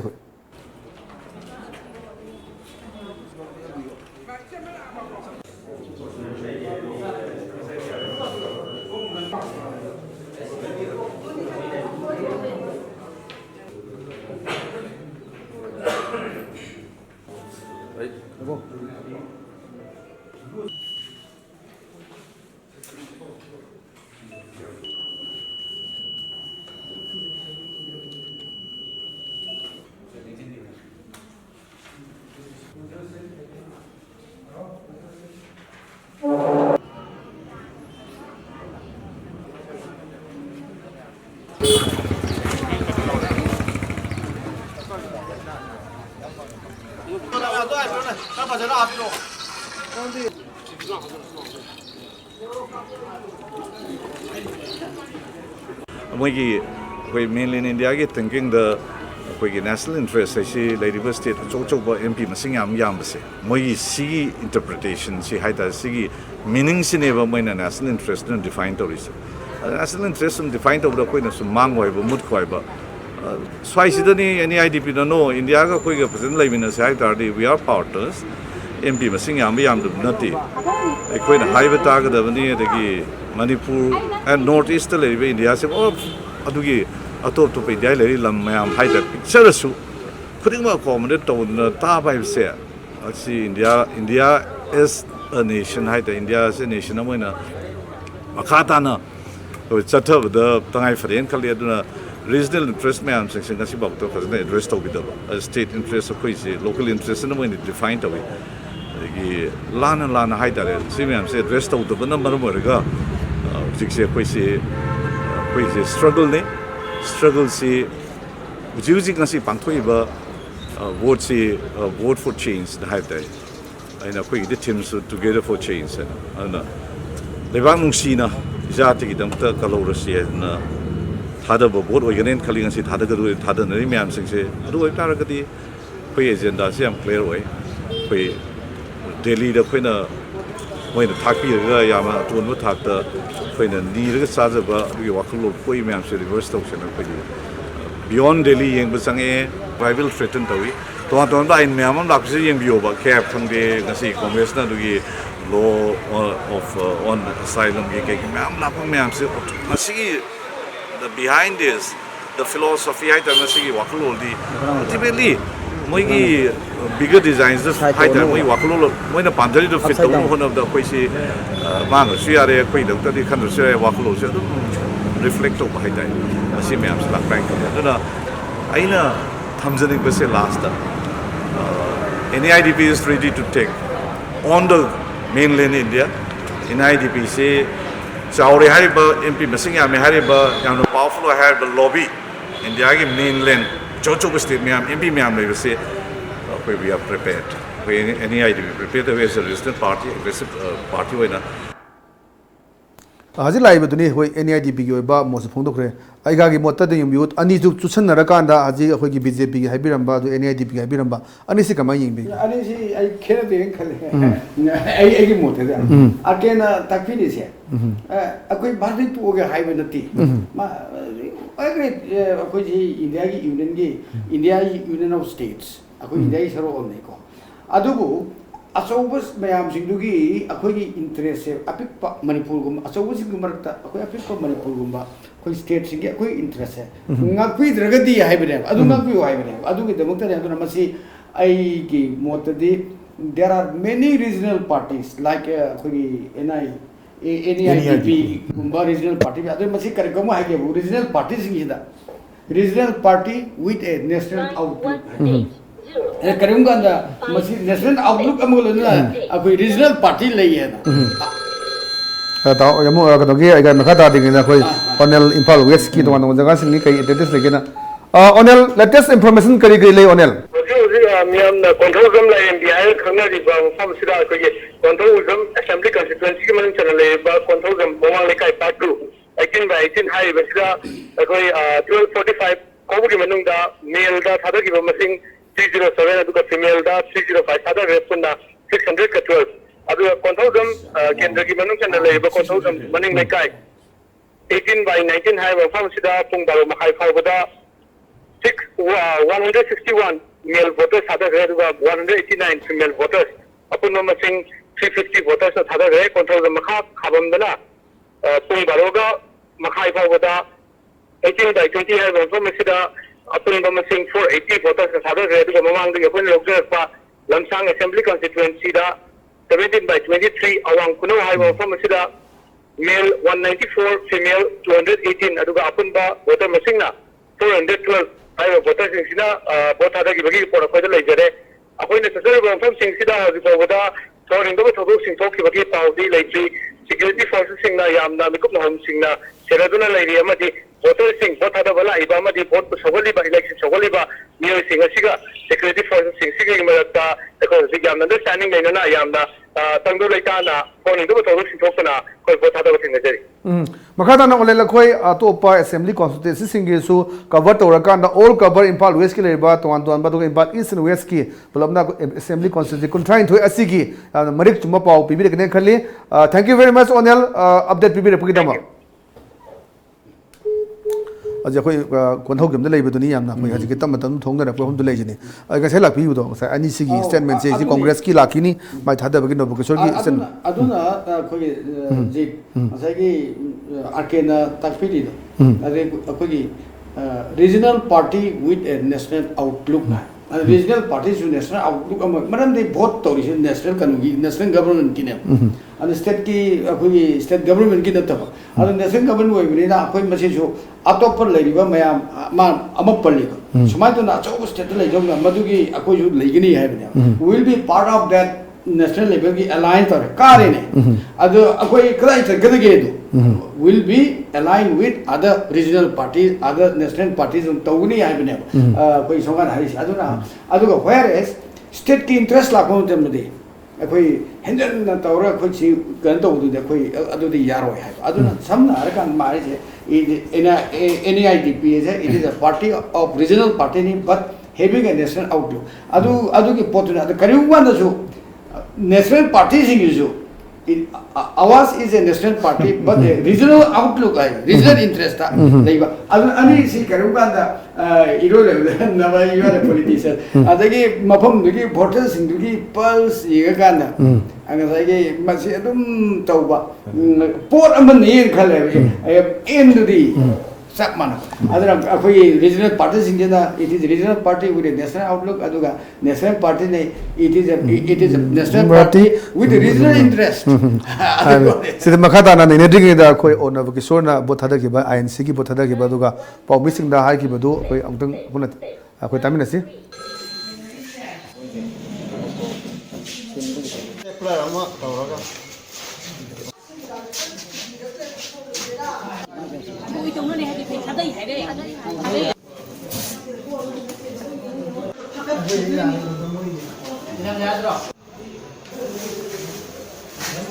Serial number 2. Serial number 2.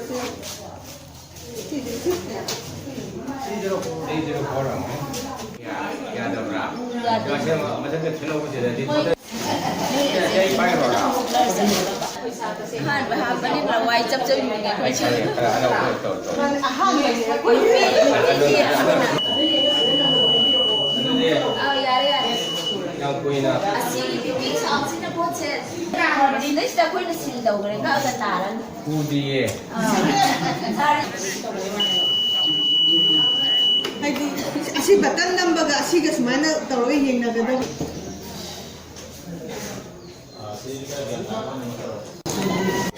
Manipur की वजह दी मरुएबा मेन इशू दी citizenship amendment bill से मरुएना voters ने खाना रखने हैं खाली अनि सुबुदना आज के मणिपुर की इशू से पार्लियामेंट दा फजना पुखटपंगंबा कैंडिडेट तुसु मै खाना रखने हैं खाली असिगुंबा एक्सपीरियंस लेबा क्वालिफिकेशन जो जुमखा दे खाना रखने हैं खाली अदुगा मिहुत से हुजिखि तारामथोनि कैंडिडेट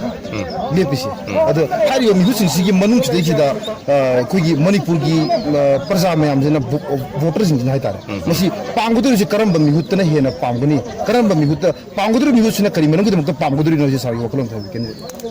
प्रजाना मिहु खलकपसिदा मागी पॉलिटिकल पार्टी सु येंगी को अद कांग्रेस पार्टी से यामना प्रोग्रेसिव होइबा अदगी सीएबी की अगेंस्ट लेबा अदगी special category of north east हंजिल हंगनी हाइबगुंबा अफस्पा की मसे लौथोनब रिव्यू तौनी का हाइबा इशू से जुम येंगनी हाइबा पार्टी होइना को अदगी अतोबा हमने इंडिविजुअल दुगी मागी बैकग्राउंड मागी क्वालिफिकेशन मागी कमिटमेंट अदगी मागी करी हानि प्रजादा सेवा तौनिंबगी वखल लेब्रा लेतबरा मासी मतिक चाबरा पार्लियामेंट मसे पीपल की लेबे इशू सिंग थोक ngамगदरा ngамोइदरा हाइबसु आई अदुम प्रजाना खनरकनी न खाली अगर हजि फोबल ले पोजिंग असि सि सागी पोलिंग सिन होम पोलिंग ओरिबा जगा जि की द पुंखाय म लेट ओइना वोट थादबगी पोटम ले सि पोसिदि लेट ओइरबदिना वोट थादगदो मिसिंग सि हेना थेंगदन बगी मचाकम होइले सिना वोट थादबदा खतंग कनो तर कोदरा इफेक्ट ओरकदरा ओरो सि कैंडिडेट अबुन करी हाइबिना ngasi gi thengbase moina dum haibada polling agent sing ji khara thengna lai haibra kano dum hai tongna hainai yebko ada maruina polling agents की presence से कोई की mock poll तो बुदा polling agents सिंग याहन नबगे दम होना बसु वरंगनी अदगी कोई की लाइबा अंदर की स्टाफ से बिष्णुपुर एसी की से entirely nupi gana polling staff hoiba presiding officer so adana moi se first time gumba haiba sumba machine nungsin paiba sigumi thabak se tawu se da experience khatang wat bana tabu se khara slow hoiba ina khali adu makko kari hani se pungkhai mung thenga so makeup ti tawgi ne na khali hayeng kari hani pung mari taba closing matam sida voter singna haiba polling area da leiraboi di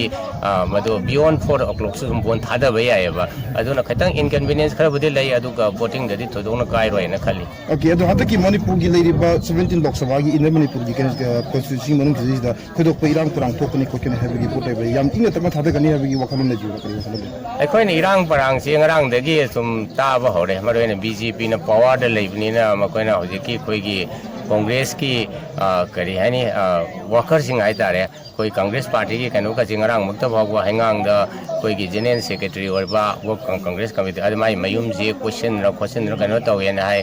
हजिसु अंड्रो के केंद्र की दा polling station अमदा कोई की Indian national Congress की polling agency चंग या हंदे है मधु सु या हंदे से बीजेपी की वर्कर सिंह तवे है आई नमसे सीओ अमसुंग अदगी डीसी एसपी ददी कंप्लेन दी तौजरे हरिबा अदन बीजेपी ना मसे मोइना पावर लेबनी ना मसे फोर्स खस सिनर कदोबदी मानी माली मसे तौदनवा सीओ ना अमसुंग आरओ ना DC SP sector magistrate Singh थबक से पाखत हनिंगी हजी उबिग्रिबदु अखोय इंडियन नेशनल कांग्रेस की मिरेप ओरेबा ओ नवकिशोरनी मरोना माक्यो फमसु थमदु फोंदोखरे हजी तुना तुसल अकांदा बीजेपी की सु मिहु लाकने हैबने बकदी योरक्ट्री यावरगदी हेन वरिसु सानबा नुआगदबनी अदु लाकने खली अखोय मांगदुना अखोय मोदा अपॉइंटमेंट लौगेबनी रिप्रेजेंटेटिव थाबिरो हाइना अखोय पुंग खुदिंगी तम थाबिरो पार्टी सिंग अखोय कांग्रेस अखोय इनवाइट तौजगीबनी लाकने अखोय एश्योरेंस पिबिरकबनी हजी बक्ति लाकते तो लाकने सु खली तुसन arcana कमाइनी यंगबी something is NIDP na haduna koi regional party ni regional interest work to but with national outlook hai ni sida hari se congress ke na se all state ki issue ne sai ki cape to har jo armed forces special power act to har jo adagi special category state to har jo these are the point ma highlight to aduna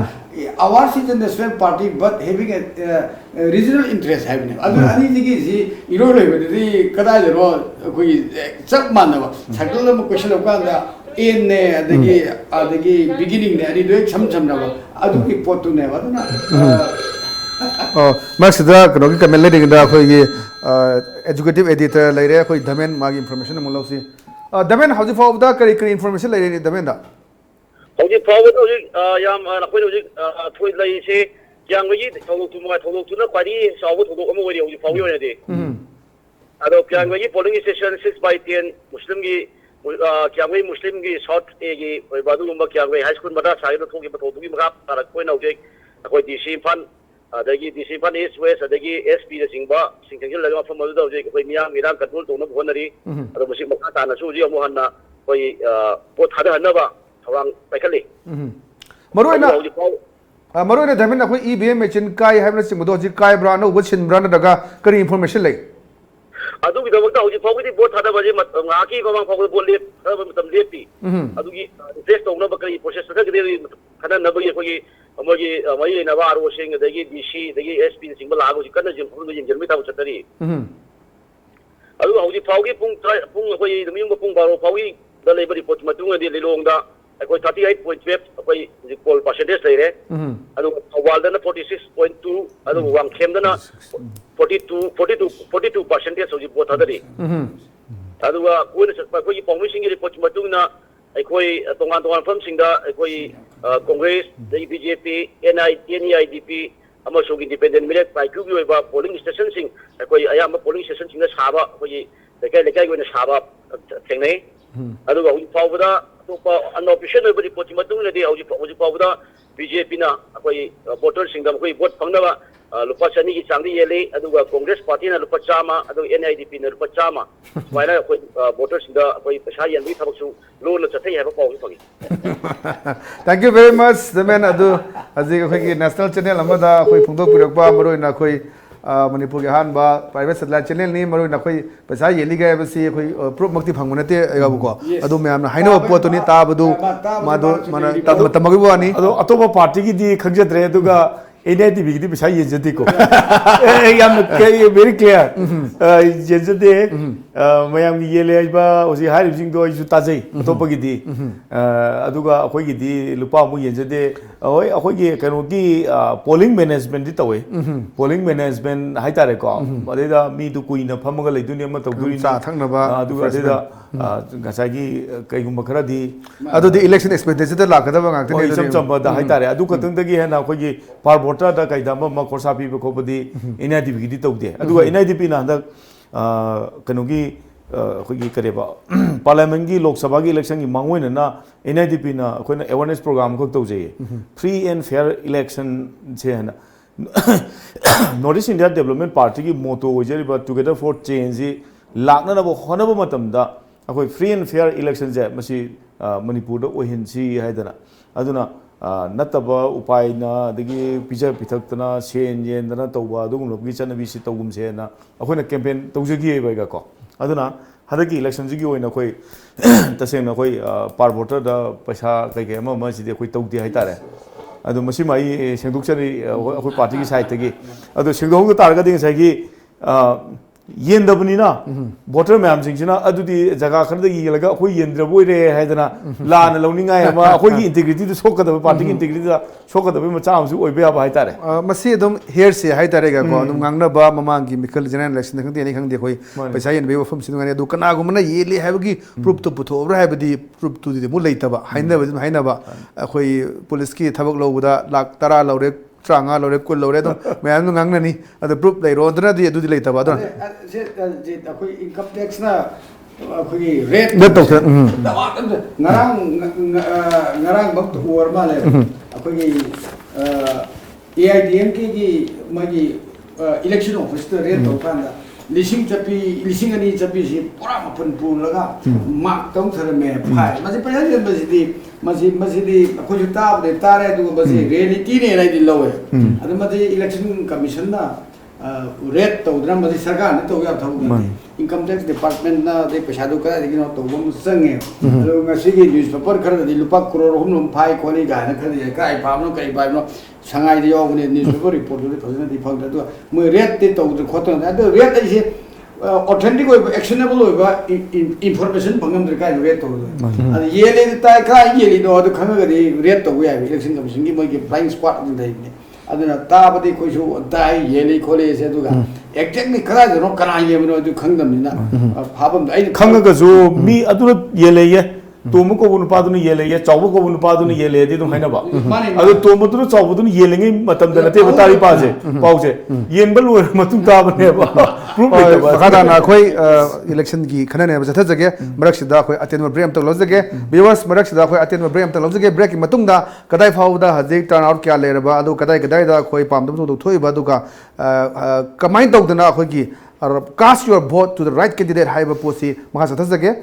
मैं आपसे पिकी गनो break की मतुंग दा मुलाक सगे attain ब्रेम तो जगे Water Revolution by Lamjingba Grove, Kangla Packaged Drinking Water, a unit of Lamjingba Grove na Manipur ki miyoi khudingmak haksang fana na da yektana lehenna bagi pandam da miyoi bagi thawai ni hairiba afawa ising phanghana ba hotnajari liter kun gi jar asi subscriber khudingmak ki yumthong khudingda phanghana ba hotnajari taru tanan ba mahusadi gi thokjarakpa ising loduna sijinari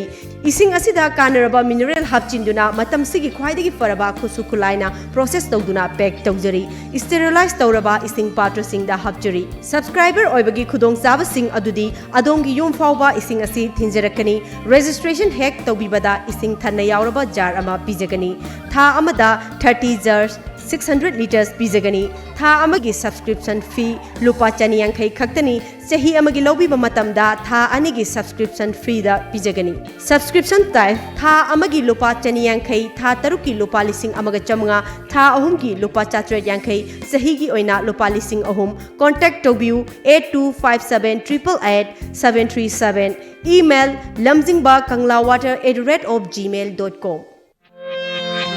Manipur has different kind of talents. Lady talent mayamasi uthok janabi damakta asauba platform ama pijari. Any kind of talent can participate in this mega talent show.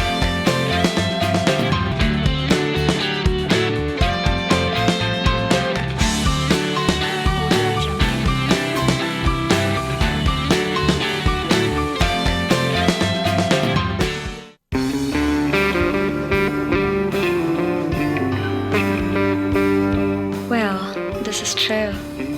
No matter where we're at and how busy we were, we may not get the time to spend the whole day together, but a time always brings us together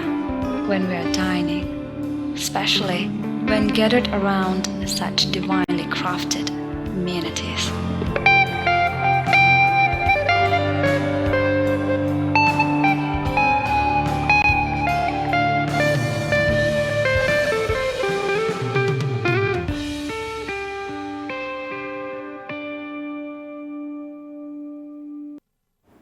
Welcome back. Akoi break lo rum matung da akoi amyamu taram okchari maruina akoi ngasi pangtholeba se adumba akoi ina Manipur parliamentary constituency gi akoi mire tarama thona lamba tongra kanda akoi MP ina akoi parliament chat kadoribani ngasai digi akoi gi studio da panelist ani nangsim leire amugo sak tak sake nauna yengba singda akoi gi ega BB Sharma veteran journalist aduga political analyst ni aduga matai thangna leire spina akoi NEIDB gi akoi vice president ni Aji tungan tomba ega koi mahum singda koi masai haja gi duni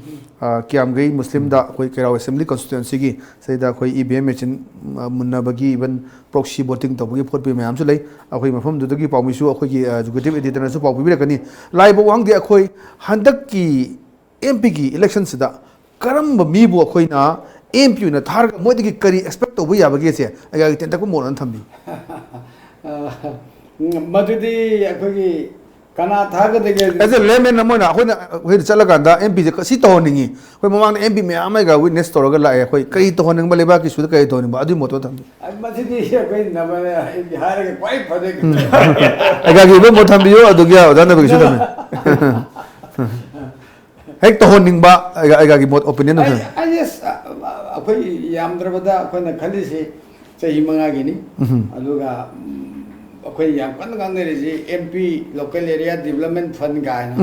masi khara transparent toina koi transparency hoina koi thabak to ba ai sange khale chai ma thore habi jabi lu singi ga tane adagi akoi MP sing ji pa koi Lok Sabha da chakra da masi participation ji phajana to de hai ko ka ba di pu ba masi ti koi ai nga sa so akoi Navjandra ma hai ba ai yani gom le masi di party chaw mata RSP ki Kerala de ga mutun kai ba one MP mai ming do kari Shiv Kumar hai ba ai ka hore any bill gudi makta ma matum ni discussion dum yawi discussion dum yaw maram di budget tawre ma cut portion thang kani adagi president ki motion of thanks tawre ma amendment bu kani every discussion da ma yaw do laite aduna aso political parties in the giri mane hai na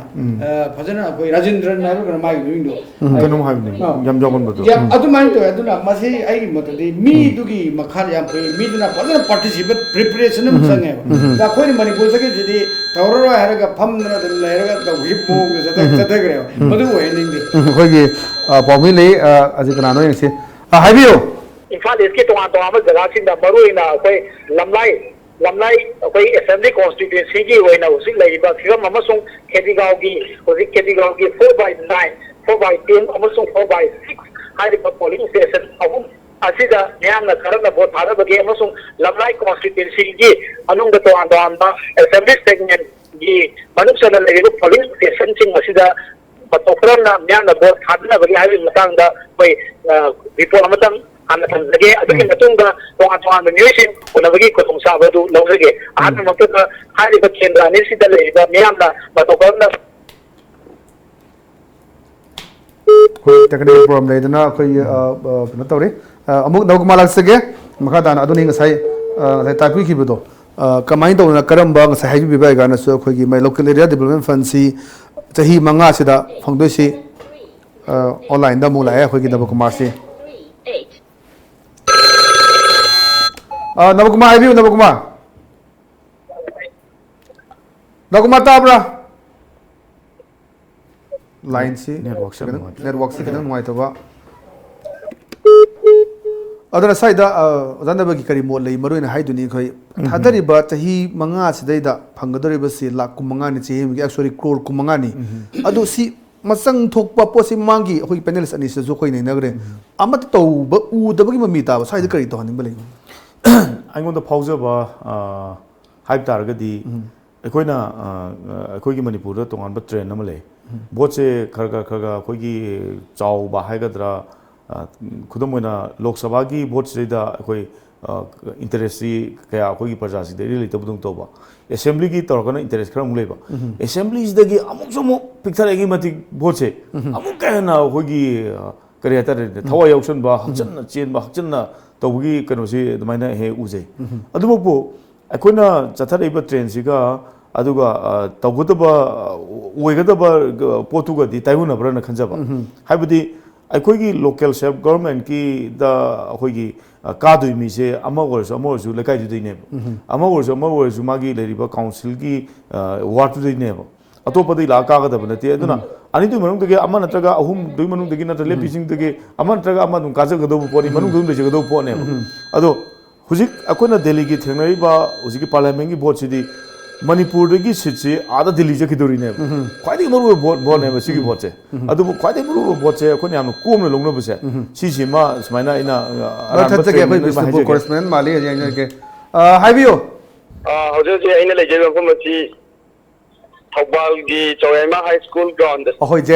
ꯖꯦꯟꯇ ꯍꯥꯏꯕꯤꯌꯨ ꯑꯩꯈꯣꯏ ꯀꯛꯆꯤꯡ ꯀꯣꯔꯦꯁꯄꯣꯟꯗꯦꯟꯠ ꯍꯥꯏꯕꯤꯌꯨ campus ꯑꯁꯤꯗ ꯍꯧꯖꯤꯛ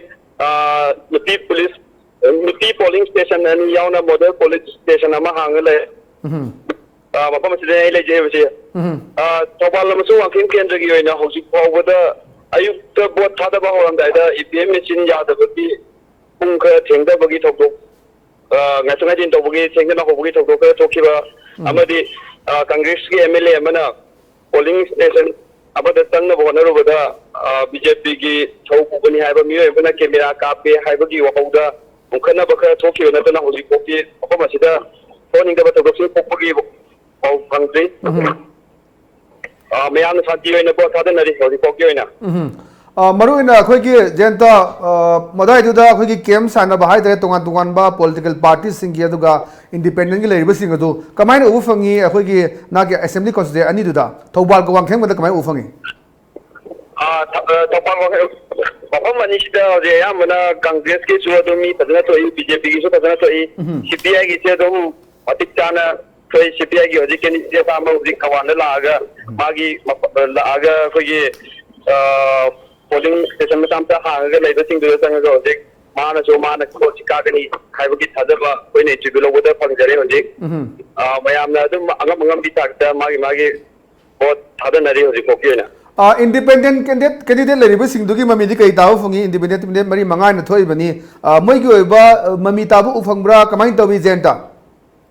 ꯍꯧꯖꯤꯛ ꯑꯩꯈꯣꯏꯒꯤ independent candidateꯁꯤꯡꯒꯤ ꯃꯈꯣꯏꯒꯤ polling ꯁ꯭ꯇꯦꯁꯟꯗ ꯁꯦꯝꯕ ꯑꯗꯨꯒꯨꯝꯕꯗꯤ ꯊꯣꯏꯗꯣꯛꯅ ꯃꯐꯝꯁꯤꯗ ꯎꯕ ꯐꯪꯗꯦ ꯑꯗꯨꯒ BJP ꯀꯪꯒ꯭ꯔꯦꯁ ꯑꯃꯗꯤ CPIꯒꯤ ꯑꯣꯏꯅꯗꯤ ꯌꯥꯝ ꯆꯥꯎꯅ ꯃꯌꯥꯝ ꯊꯣꯛꯑꯒ ꯃꯥꯒꯤ ꯃꯐꯝꯗ ꯐꯝꯃꯒ ꯀꯦꯝꯄꯦꯟ ꯇꯧꯕ ꯍꯥꯏꯗꯤ ꯚꯣꯠ ꯊꯥꯗꯕ ꯊꯣꯛꯂꯛꯄꯁꯤꯡ ꯐꯝꯕ ꯈꯣꯠꯄ ꯃꯌꯥꯝ ꯑꯃ ꯑꯇꯩꯒꯤ ꯑꯣꯏꯅꯗꯤ ꯍꯧꯖꯤꯛꯐꯥꯎꯒꯤ ꯑꯣꯏꯅꯗꯤ ꯌꯥꯝ ꯆꯥꯎꯅ ꯃꯃꯤ ꯇꯥꯗꯦ ꯌꯥꯝ ꯅꯨꯡꯉꯥꯏꯖꯩ ꯖꯦꯟꯇ ꯃꯈꯥ ꯇꯥꯅ ꯑꯞꯗꯦꯠꯁꯤꯡ ꯄꯥꯎ ꯂꯧꯖꯔꯛꯀꯦ ꯑꯗꯨꯒ ꯊꯧꯕꯥꯜ ꯑꯃꯁꯨꯡ ꯋꯥꯡꯈꯦꯝꯗ ꯍꯧꯖꯤꯛ ꯊꯥꯗꯅꯔꯤꯕ ꯚꯣꯠꯁꯤꯗꯩꯗ ꯌꯥꯝꯅ ꯃꯤꯀꯨꯞ ꯅꯥꯍꯨꯝꯁꯤꯡꯅ ꯌꯦꯡꯕꯤꯌꯨ ꯑꯗꯨꯒ ꯈꯨꯗꯛꯀꯤ ꯑꯣꯏꯕ ꯄꯥꯎꯁꯤꯡ ꯑꯗꯨ ꯄꯤꯕꯤꯔꯛꯀꯅꯤ ꯍꯥꯏꯕ ꯊꯥꯖꯕ ꯊꯝꯖꯔꯤ ꯊꯦꯡꯛ ꯌꯨ ꯖꯦꯟꯇ ꯊꯦꯡꯛ ꯌꯨ ꯑꯗꯨꯅꯤ ꯑꯩꯈꯣꯏ ꯊꯧꯕꯥꯜ ꯋꯥꯡꯈꯦꯝꯒꯁꯤ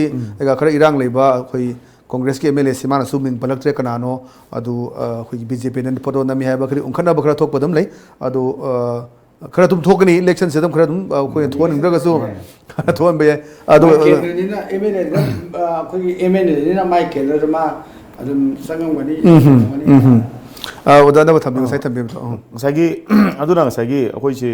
यामन मरु ओइना लौगदब इलेक्शन सिदना तगोम सुम लौबा अदुमपु हंदकी तामसिना खरगा हेना यामन सीरियस ओइना दि लौनरबदि माले लौनरिबसिंग सिसु ngसागी इकु कुइदना थोकिबा कोगी कनो मैम सिंगसे प्रॉब्लम मैम सिंग मैम इशू मैम सिंगसे मसिना मोर कांदा इशूज कनो से थोनरकपनेना दमाइना खले अदुबो voting percentage दि होजि फावबदा याम का हेना वांखलपगी मोंगदि उद्रि होजि पुंग अमगा मखाय अनि तासलगा दोरे मरि दु लोइदबो ओर बिरंगोनि लेक्सन खर सांगदोकपा यावनि जाय थेंगना होबो यावगि बसिंग दो दु EVM गी प्रॉब्लम लेतबा खोतबा द फावबदा ngसागी 40-50% न सुम थादैजना ताकबदि 80 क्रॉस तरोइद्रा हाबगी चिंगनबदि 70 यंग अमरोद्रा दुमाइना सिदा कोई इम्फाल वेस्ट ईस्ट ले बा कोई नवकुमार लेरे नवकुमार करी इन्फॉर्मेशन ले हैबियो ꯑꯩꯅ ꯂꯩꯖꯔꯤꯕ ꯃꯐꯝ ꯑꯁꯤ ꯑꯩꯈꯣꯏꯒꯤ 4/4 ꯈꯦꯇ꯭ꯔꯤꯒꯥꯎ ꯍꯥꯏꯔꯤꯕ ꯑꯩꯈꯣꯏꯒꯤ ꯑꯦꯁꯦꯝꯕ꯭ꯂꯤ ꯀꯣꯟꯁꯇꯤꯇ꯭ꯌꯨꯟꯁꯤ ꯑꯁꯤꯒꯤ ꯃꯅꯨꯡ ꯆꯟꯅ ꯂꯩꯕ 4/9 ꯀꯣꯡꯕ ꯂꯥꯏꯁꯝ ꯂꯩꯀꯥꯏ 4/10 ꯀꯣꯡꯕ ꯆꯅꯝ ꯂꯩꯀꯥꯏ ꯑꯃꯗꯤ 4/6 ꯀꯣꯡꯕ ꯂꯥꯏꯁꯝ ꯂꯩꯀꯥꯏ ꯅꯣꯠ ꯍꯥꯏꯔꯤꯕ ꯄꯣꯂꯤꯡ ꯁ꯭ꯇꯦꯁꯟ ꯑꯍꯨꯝ ꯑꯁꯤꯗ ꯑꯩꯈꯣꯏ ꯂꯩꯖꯔꯤ ꯍꯥꯏꯔꯤꯕ 4/9 ꯀꯣꯡꯕ ꯂꯥꯏꯁꯝ ꯂꯩꯀꯥꯏ ꯍꯥꯏꯔꯤꯕ ꯄꯣꯂꯤꯡ ꯁ꯭ꯇꯦꯁꯟ ꯑꯁꯤꯗ ꯚꯣꯇꯔ ꯑꯄꯨꯟꯕ 1,138ꯒꯤ ꯃꯅꯨꯡꯗ ꯍꯧꯖꯤꯛ ꯐꯥꯎꯕꯗ ꯚꯣꯇꯔ 491 ꯑꯩꯈꯣꯏ ꯍꯧꯖꯤꯛ ꯊꯥꯗꯔꯤ ꯑꯗꯨꯒ 4/10 ꯀꯣꯡꯕ ꯆꯅꯝ ꯂꯩꯀꯥꯏ ꯍꯥꯏꯔꯤꯕ ꯄꯣꯂꯤꯡ ꯁ꯭ꯇꯦꯁꯟ ꯑꯁꯤꯗꯅ ꯑꯄꯨꯟꯕ ꯚꯣꯇꯔ ꯃꯁꯤꯡ 693ꯒꯤ ꯃꯅꯨꯡꯗ 359 ꯍꯧꯖꯤꯛ ꯄꯣꯜ ꯇꯧꯔꯦ ꯑꯗꯨꯒ 4/6 ꯀꯣꯡꯕ ꯂꯥꯏꯁꯝ ꯂꯩꯀꯥꯏ ꯅꯣꯔꯠ ꯍꯥꯏꯔꯤꯕ ꯄꯣꯂꯤꯡ ꯁ꯭ꯇꯦꯁꯟ ꯑꯁꯤꯗ ꯑꯄꯨꯟꯕ ꯚꯣꯇꯔ 602ꯒꯤ ꯃꯅꯨꯡꯗ 280 ꯍꯥꯏꯔꯤꯕ ꯚꯣꯇꯔꯁꯤꯡ ꯑꯁꯤ ꯍꯧꯖꯤꯛ ꯐꯥꯎꯕꯒꯤ ꯃꯅꯨꯡꯗ ꯑꯩꯈꯣꯏ ꯍꯥꯏꯔꯤꯕ ꯄꯣꯂꯤꯡ ꯁ꯭ꯇꯦꯁꯟ ꯑꯍꯨꯝ ꯑꯁꯤꯗ ꯊꯥꯗꯔꯤ ꯍꯥꯏꯔꯤꯕ ꯃꯐꯝ ꯑꯁꯤꯗ ꯑꯩꯈꯣꯏ ꯂꯩꯔꯤꯕ ꯃꯤꯑꯣꯏꯁꯤꯡ ꯑꯁꯤ ꯑꯩꯈꯣꯏ ꯌꯥꯝꯅ ꯏꯪꯅ ꯆꯤꯡꯅ ꯍꯥꯏꯔꯤꯕ ꯃꯐꯝ ꯑꯁꯤꯗ ꯄꯥꯝꯗꯕ ꯊꯧꯗꯣꯛ ꯊꯣꯛꯄ ꯑꯃꯠꯇ ꯂꯩꯇꯅ ꯍꯧꯖꯤꯛ ꯐꯥꯎꯕꯗ ꯚꯣꯠ ꯌꯥꯝꯅ ꯀꯟꯅ ꯊꯥꯗꯔꯤ ꯂꯣꯏꯅꯅ ꯃꯅꯤꯄꯨꯔ ꯄꯨꯂꯤꯁꯀꯤ ꯇꯣꯉꯥꯟꯕ ꯑꯩꯈꯣꯏꯒꯤ ꯑꯣꯐꯤꯁꯤꯌꯦꯜꯁꯤꯡ ꯂꯥꯛꯇꯨꯅ ꯍꯥꯏꯔꯤꯕ ꯃꯐꯝꯁꯤꯡ ꯑꯁꯤꯗ ꯄꯥꯝꯗꯕ ꯊꯧꯗꯣꯛ ꯊꯣꯛꯇꯅꯅꯕꯒꯤ ꯆꯦꯛꯁꯤꯟ ꯊꯧꯔꯥꯡꯁꯨ ꯂꯧꯈꯠꯂꯤ ꯑꯗꯨꯕꯨ ꯑꯩꯒꯤ ꯌꯦꯠ ꯊꯪꯕꯗ ꯂꯩꯔꯤꯕ ꯑꯩꯈꯣꯏꯒꯤ ꯍꯧꯖꯤꯛ ꯂꯦꯞꯄꯤꯕ ꯅꯨꯄꯤꯒꯤ ꯄꯔꯦꯡꯁꯤꯡ ꯑꯁꯤ ꯃꯔꯨꯑꯣꯏꯅ ꯍꯥꯏꯔꯤꯕ ꯄꯣꯂꯤꯡ ꯁ꯭ꯇꯦꯁꯟ ꯑꯍꯨꯝ ꯑꯁꯤꯗ ꯅꯨꯄꯥ ꯃꯁꯤꯡꯗꯒꯤ ꯅꯨꯄꯤ ꯃꯁꯤꯡꯅ ꯍꯦꯟꯅ ꯆꯥꯡ ꯌꯥꯝꯅ ꯊꯥꯗꯕꯒꯤ ꯁꯛꯇꯝꯁꯤꯡ ꯎꯕ ꯐꯪꯂꯤ ꯍꯥꯏꯔꯤꯕ ꯅꯨꯄꯤꯁꯤꯡ ꯑꯁꯤꯅ ꯂꯦꯞꯄꯤꯕ ꯑꯁꯤꯗ ꯑꯩꯈꯣꯏꯅ ꯃꯇꯧ ꯀꯔꯝꯅ ꯑꯩꯈꯣꯏꯒꯤ ꯑꯄꯥꯝꯕ ꯃꯤꯔꯦꯞꯁꯤꯡ ꯈꯟꯕꯒꯦ ꯍꯥꯏꯕꯒꯤ ꯃꯇꯥꯡꯗ ꯑꯩꯈꯣꯏ ꯚꯣꯠ ꯊꯥꯗꯕ ꯂꯥꯛꯂꯤꯕ ꯃꯤꯑꯣꯏꯁꯤꯡ ꯑꯩꯈꯣꯏ ꯎꯅꯗꯨꯅ ꯋꯥꯔꯤ ꯁꯥꯕꯒꯤ ꯇꯥꯟꯖꯥꯗꯨ ꯂꯧꯖꯒꯦ ꯏꯃꯥꯒꯤ ꯃꯤꯡ ꯑꯃꯁꯨꯡ ꯂꯩꯐꯝ ꯍꯥꯏꯕꯤꯌꯨ ꯑꯩꯁꯤꯗꯒꯤ ꯃꯃꯥꯡꯁꯤꯗꯒꯤꯅꯦ ꯁꯥꯂꯥꯇꯥ ꯀꯧꯋꯦ ꯃꯤꯀꯨꯞ ꯈꯔꯒꯤ ꯃꯇꯨꯡꯗꯗꯤ ꯑꯩꯈꯣꯏ ꯚꯣꯠꯁꯤ ꯁꯣꯏꯗꯅ ꯊꯥꯗꯕꯤꯔꯒꯅꯤ ꯊꯥꯗꯔꯅꯤ ꯍꯥꯏꯔꯤꯕ ꯉꯁꯤ ꯄꯥꯡꯊꯣꯛꯂꯤꯕ ꯑꯩꯈꯣꯏꯒꯤ ꯏꯅꯔꯤꯁꯦ ꯃꯁꯤ ꯑꯩꯈꯣꯏ ꯀꯔꯝꯕ ꯃꯤꯔꯦꯞꯄꯨ ꯍꯦꯟꯅ ꯃꯌꯥꯝꯅ ꯄꯥꯝꯕ ꯃꯤꯔꯦꯞ ꯑꯣꯏꯒꯗꯒꯦ ꯍꯥꯏꯕꯒꯤ ꯃꯇꯥꯡꯗ ꯈꯤꯇꯪ ꯃꯣꯠ ꯑꯝꯇ ꯊꯝꯕꯤꯌꯨ ꯑꯗꯨꯗꯤ ꯑꯩꯈꯣꯏꯁꯦ ꯍꯥꯏꯕ ꯉꯝꯗ꯭ꯔꯦ ꯇꯣꯉꯥꯟꯅ ꯇꯨꯃꯤꯟ ꯊꯥꯗꯅꯕ ꯍꯥꯏꯅ ꯑꯩꯈꯣꯏꯁꯨ ꯑꯩꯅ ꯊꯥꯗꯒꯗꯨꯗ ꯍꯥꯏꯗꯣꯔꯛꯑꯝꯃꯔꯣꯏꯕ ꯑꯗꯨꯕꯨ ꯀꯥꯒꯗꯕ ꯃꯤꯗꯨꯗ ꯁ꯭ꯇꯦꯠ ꯑꯁꯤꯒꯤ ꯀꯔꯤ ꯊꯕꯛ ꯄꯥꯏꯈꯠꯍꯟꯅꯤꯡꯕꯒꯦ ꯍꯥꯏꯕꯒꯤ ꯃꯇꯥꯡꯗ ꯏꯃꯥꯒꯤ ꯑꯣꯏꯕ ꯃꯣꯠ ꯑꯝꯇ ꯊꯝꯕꯤꯌꯨ ꯑꯗꯩ ꯄ꯭ꯔꯖꯥꯅ ꯑꯄꯥꯝꯕꯗꯣ ꯃꯣꯏꯅ ꯌꯥꯕꯤꯕ ꯃꯣꯏꯅ ꯌꯥꯕꯁꯨ ꯄ꯭ꯔꯖꯥꯅ ꯌꯥꯕꯤꯕ ꯑꯗꯨ ꯄꯥꯝꯃꯤ ꯑꯩꯈꯣꯏꯗꯤ ꯊꯦꯡꯛ ꯌꯨ ꯏꯃꯥ ꯃꯤꯡ ꯑꯝꯇ ꯍꯥꯏꯕꯤꯌꯨ ꯑꯩ ꯃꯤꯡ ꯍꯤꯗꯡꯕꯌꯨꯝ ꯁꯣꯅꯤꯌꯥ ꯗꯦꯕꯤ ꯀꯧꯖꯩ ꯊꯥꯗꯗ꯭ꯔꯤ ꯊꯥꯗꯕ ꯂꯥꯛꯆꯔꯤꯅꯦ ꯃꯤꯀꯨꯞ ꯈꯔꯒꯤ ꯃꯇꯨꯡꯗꯗꯤ ꯊꯥꯗꯔꯅꯤꯀꯣ ꯑꯗꯨꯕꯨ ꯁ꯭ꯇꯦꯠ ꯑꯁꯤꯗꯗꯤ ꯃꯔꯨꯑꯣꯏꯅ ꯑꯩꯈꯣꯏꯒꯤ ꯁꯤꯇꯤꯖꯦꯟ ꯑꯦꯃꯦꯟꯃꯦꯟ ꯕꯤꯜꯒꯤ ꯃꯇꯥꯡ ꯕꯣꯔꯗꯔ ꯏꯁꯨꯒꯤ ꯃꯇꯥꯡ ꯌꯥꯎꯅ ꯏꯁꯨ ꯃꯌꯥꯝ ꯑꯃ ꯂꯩꯕ ꯁ꯭ꯇꯦꯠ ꯑꯃꯅꯤꯅ ꯀꯔꯝꯕ ꯃꯤꯕꯨ ꯑꯩꯈꯣꯏꯅ ꯃꯤꯔꯦꯞ ꯑꯣꯏꯅ ꯊꯥꯒꯠꯀꯗꯒꯦ ꯍꯥꯏꯕꯒꯤ ꯃꯇꯥꯡꯗ ꯀꯃꯦꯟ ꯑꯝꯇ ꯄꯤꯕꯤꯌꯨ ꯑꯗꯨꯗꯤ ꯑꯗꯨꯝ ꯃꯌꯥꯝꯅ ꯈꯪꯕꯤꯔꯅꯤꯀꯣ ꯍꯥꯏꯕꯗꯤ ꯂꯤꯗꯔ ꯃꯌꯥꯝꯗꯨꯒꯤ ꯃꯔꯛꯇꯨꯗ ꯃꯥꯒꯤ ꯃꯣꯠꯇꯣ ꯌꯦꯡꯉꯒ ꯑꯗꯨꯝ ꯊꯥꯗꯖꯔꯅꯤ ꯑꯗꯣ ꯑꯩꯒꯤꯁꯨ ꯑꯗꯨꯝ ꯌꯦꯡꯉꯒ ꯊꯥꯗꯖꯔꯒꯦꯅ ꯈꯜꯂꯤ ꯀꯩꯒꯨꯝꯕ ꯀꯥꯔꯤꯕ ꯑꯩꯈꯣꯏꯒꯤ ꯍꯟꯗꯛ MPꯁꯦ ꯄꯥꯔꯇꯤ ꯑꯃꯒꯤ ꯍꯦꯛꯇ ꯀꯥꯈꯤꯕ MPꯁꯤꯗ ꯁ꯭ꯇꯦꯠ ꯑꯁꯤꯒꯤ ꯑꯣꯏꯅ ꯀꯔꯤ ꯇꯧꯍꯟꯅꯤꯡꯕꯒꯤ ꯑꯄꯥꯝꯕꯗꯤ ꯂꯩ ꯃꯔꯨꯑꯣꯏꯅ ꯃꯅꯤꯄꯨꯔꯒꯤ ꯉꯝꯈꯩ ꯀꯥꯏꯗꯅꯕ ꯑꯗꯨꯒ ꯂꯩꯔꯤꯕ ꯁ꯭ꯇꯦꯠꯁꯦ ꯐꯖꯅ ꯀꯥꯏꯗꯅꯀꯣ ꯄꯤꯁ ꯑꯣꯏꯅ ꯗꯦꯕꯂꯞꯃꯦꯟ ꯑꯣꯏꯅ ꯐꯖꯅ ꯃꯊꯧ ꯇꯧꯍꯟꯅꯤꯡꯉꯦ ꯑꯗꯨꯃꯥꯏꯅ ꯍꯥꯏꯖꯅꯤꯡꯉꯤ ꯊꯦꯡꯛ ꯌꯨ ꯏꯕꯥꯏ ꯃꯤꯡ ꯑꯝꯇ ꯍꯥꯏꯕꯤꯌꯨ ꯌꯥꯝ ꯍꯩꯅꯗꯤ ꯀꯃꯥꯏꯅ ꯇꯧꯅꯤ ꯇꯈꯦꯜꯂꯝꯕꯝ ꯑꯣꯡꯕꯤ ꯆꯟꯗ꯭ꯔꯖꯤꯅꯤ ꯑꯩꯈꯣꯏꯒꯤ ꯚꯣꯠꯁꯦ ꯊꯥꯗꯕꯤꯔꯅꯤ ꯉꯥꯏꯍꯥꯛꯀꯤ ꯃꯤꯀꯨꯞ ꯈꯔꯒꯤ ꯃꯇꯨꯡꯗꯗꯤ ꯑꯗꯨꯕꯨ ꯍꯥꯏꯔꯤꯕ ꯊꯥꯗꯒꯗꯧꯕ ꯃꯤꯁꯤ ꯃꯅꯤꯄꯨꯔꯒꯤ ꯆꯍꯤ 5ꯒꯤ ꯔꯥꯏꯠꯁꯤ ꯃꯉꯣꯟꯗ ꯁꯤꯟꯅꯒꯗꯧꯔꯤꯕꯅꯤ ꯑꯗꯨꯕꯨ ꯀꯔꯝꯕ ꯃꯤꯕꯨ ꯑꯩꯈꯣꯏꯅ ꯑꯐꯕ ꯀꯦꯟꯗꯤꯗꯦꯠꯅꯦꯅ ꯊꯥꯒꯠꯀꯗꯒꯦ ꯍꯥꯏꯕꯒꯤ ꯃꯇꯥꯡꯗ ꯏꯃꯥꯒꯤ ꯃꯣꯠ ꯃꯆꯥ ꯑꯃꯇ ꯄꯤꯌꯨ ꯑꯩꯈꯣꯏꯅ ꯉꯁꯤ ꯊꯥꯗꯒꯗꯧꯔꯤꯕ ꯚꯣꯠ ꯑꯁꯤ ꯑꯐꯕ ꯃꯤꯗꯨꯕꯨ ꯈꯟꯒꯠꯂꯒ ꯃꯥꯕꯨ ꯀꯥꯔꯒ ꯅꯨꯡꯉꯥꯏ ꯌꯥꯏꯐꯕ ꯄꯤꯔꯛꯄ ꯍꯥꯏꯕꯗꯨꯒ ꯊꯝꯖꯔꯒ ꯁꯤꯗ ꯂꯣꯏꯁꯤꯟꯖꯔꯒꯦ ꯀꯩꯒꯨꯝꯕ ꯀꯥꯔꯤꯕ ꯀꯦꯟꯗꯤꯗꯦꯠ MP ꯑꯣꯏꯒꯗꯧꯔꯤꯕ ꯃꯤꯗꯣ ꯑꯗꯨꯗ ꯁ꯭ꯇꯦꯠ ꯑꯁꯤꯒꯤ ꯑꯣꯏꯅꯗꯤ ꯀꯔꯤ ꯇꯧꯍꯟꯅꯤꯡꯕꯒꯤ ꯑꯄꯥꯝꯕ ꯂꯝꯕꯤ ꯊꯣꯡ ꯅꯨꯡꯉꯥꯏꯕ ꯁꯤ ꯍꯥꯏꯔ ꯂꯣꯏꯔꯒꯦ ꯏꯕꯨꯡ 이마기 민호 타이비 소몰리니 ꯀꯨꯝꯔꯒꯤ ꯃꯇꯨꯡꯗꯗꯤ ꯕꯣꯠꯁꯤ ꯁꯣꯏꯗꯅ ꯊꯥꯗꯅꯔꯒꯅꯤ Thank you very much, Nabakumar. Haji Maruina Koi Mahum Maduda Leriba, Musina, Bot Tada Bagi, aduga moi gi ba comment leijagre ada thank you very much odana ba changa si lengbirak tana khoi adumba khoi gi Times of Manipur gi adumba cast your vote to the right candidate have discussion so ga bugin damo hanana thagachari makata na khoi Congress ki adumba spokesperson tamo kaujage aduga marak da ga lebigo marak da ai aten ba break amtang laujage break ki matunda khoi super fast news su thamjagani adu matunda khoi Congress spokesperson aduga BJP ki spokesperson kaujara ka na mokho gi ba mos laujage aten ba break amtang laujari. Amidst tight security, voting is underway in 1,300 polling stations of Inner Manipur seat today. The constituency recorded 40% polling till 12 noon. 11 candidates are in the fray. 45 companies of paramilitary forces are being deployed for the second phase of Lok Sabha polls, apart from state police. The voting, which began at 7 a.m. ends 4 p.m. Voting was marred by a scuffle in polling station 6/10 at Kiamgai in Imphal East after the EVM was damaged, a report said. Manipur has entered the history books with the state being the first in the country to introduce all-women polling booths in the Yaskul Assembly constituency in the second phase of Lok Sabha poll today. The assembly segment is managed completely by the women polls officers' EVM glitch. Repolling in 19 polling stations of Outer Manipur Parliamentary constituency is underway. The voting, which began at 7 a.m. continues till 4 p.m. There are 14,661 voters in the areas covered by 19 polling stations. Voting in polling stations at Sanapati, Tadubi, Makhel KB-A, Makhel KB-B and Mao was delayed after EVM glitch according to reports. The Manipur government has ordered a magistral inquiry into the death of one Isentombi during childbirth at Jawaharlal Nehru Institute of Medical Sciences, Janims, on 13 April as per source. The temperature of Aizawl recently reached 34.2 degrees Celsius, which was the highest one ever experienced in the 20 years in Mizoram. According to reports, the maximum temperature was recorded in the state on April 2015 when it rose to 34.1 degrees Celsius.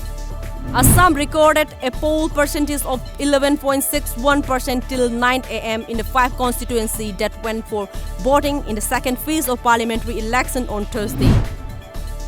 Over 15.80 crore voters will decide the fate of around 1,600 contestants in the second phase of Lok Sabha elections. Glitch in the electronic voting machines, EVMs and voter verified paper or the trials BBPAT were reported during the early hours of polling. Voters in Assam Silchar complain of BBPAT malfunctioning. In Uttar Pradesh, EVMs glitches are reported from Agra, Mathura and Hathras.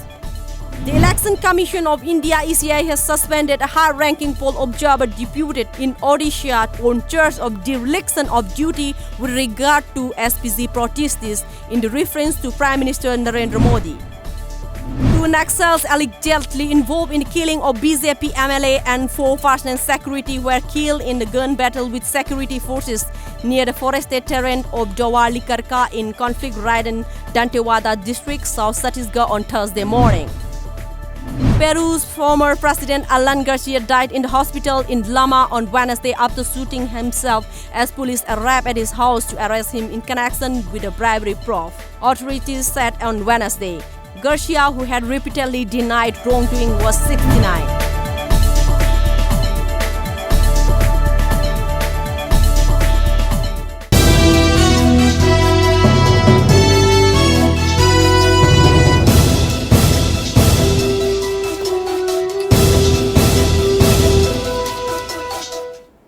Welcome back Lok Sabha election 2019 yingbiriba viewers mumukna taram nokseri ngasai khoi pung taram makhai digi hongna left na khoi miam da live ina pisidro lakpani maruna ton ba panelist miam lakpira me karamasu satkre hauji khoi anu panelist amo ina khoi Congress ki Indian National Congress ki spokesperson oriba tamo Haresh Goswami agi oi thang bada election bin leire tamo amra taram nokseri ngasi duni ngasai viewers ina muga haijage ngasi isi adumba khoi Lok Sabha gi oina Inner Manipur Parliamentary Constituency ki mirep khana nabagi dam kini mioi trama thuna lamba tawnani masi manung da khoi Indian National Congress aduga CPI aduga BJP NIDP aduga ate atopa independent myam su yauri aduga amukana mising jage hai ba khoi gi mikhala sida punna voter lakh ma per listen kunipan chatruk kundaruk na khoi vote hadan nari bani masi manung da nupa masingna mioi lak mari lising nipu tare chanipa nipu umdoini aduga nupi masingna lak mari lising marfu chatet kuntra mathoi aduga third gender yaurga kuntra ni thoi punna khoi lak mapan lising kunipan chatu kuntaruk na khoi bot hadan dari masi akhoi gi assembly constituency segment kuntra ni thoi dani aduga polling station lising ma ga chahum daji bot hadan dari bani mamang da khoi thamjagi buduni khoi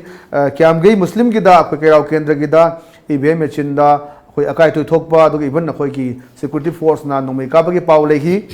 makata na zim phum aduda khoi concern aduga aro sing aduga khoi gi siogi adu marui ba thopu jing changdana kamai to na madu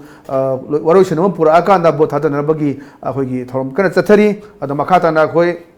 tunga tungan ba jaga sing Impal East ki Impal West ki aduga Thobal ki aduga maraboi na khoi meng Impal West ki na chanba jaga sing su khoi haji ke phajana bot hadanari adu pamdo thok thok leite aduna haji fauda 30% above turnout se lebagi masai dagi ahan bada unofficial ba ji official na khoi 30% above ki adu paule ai ha bada tamo gosami la sege tamo maruina handaki mikhal sida khoi congress na mai pakani haina leibra yam chawba ji hunari ba ji tongan ton ba khoi miyam to ji congress bjp cpi neidp aduga अखोगी independent के यावरिबा यमना हावरिबा film actor हाइबताई RK Kaku हाइबसिंग असी मिंग पन्नबदा ngsaidege khoigi ai ngotadege khoi chaliba jaga jaga sing leiba reporters sing su pira ko pawda sigi moi manga saruk sine hena khoigi pochi thongna bagi mami tayen thabi congress ki oina damo tuan no jaga su sapira mani kamai ubien thambi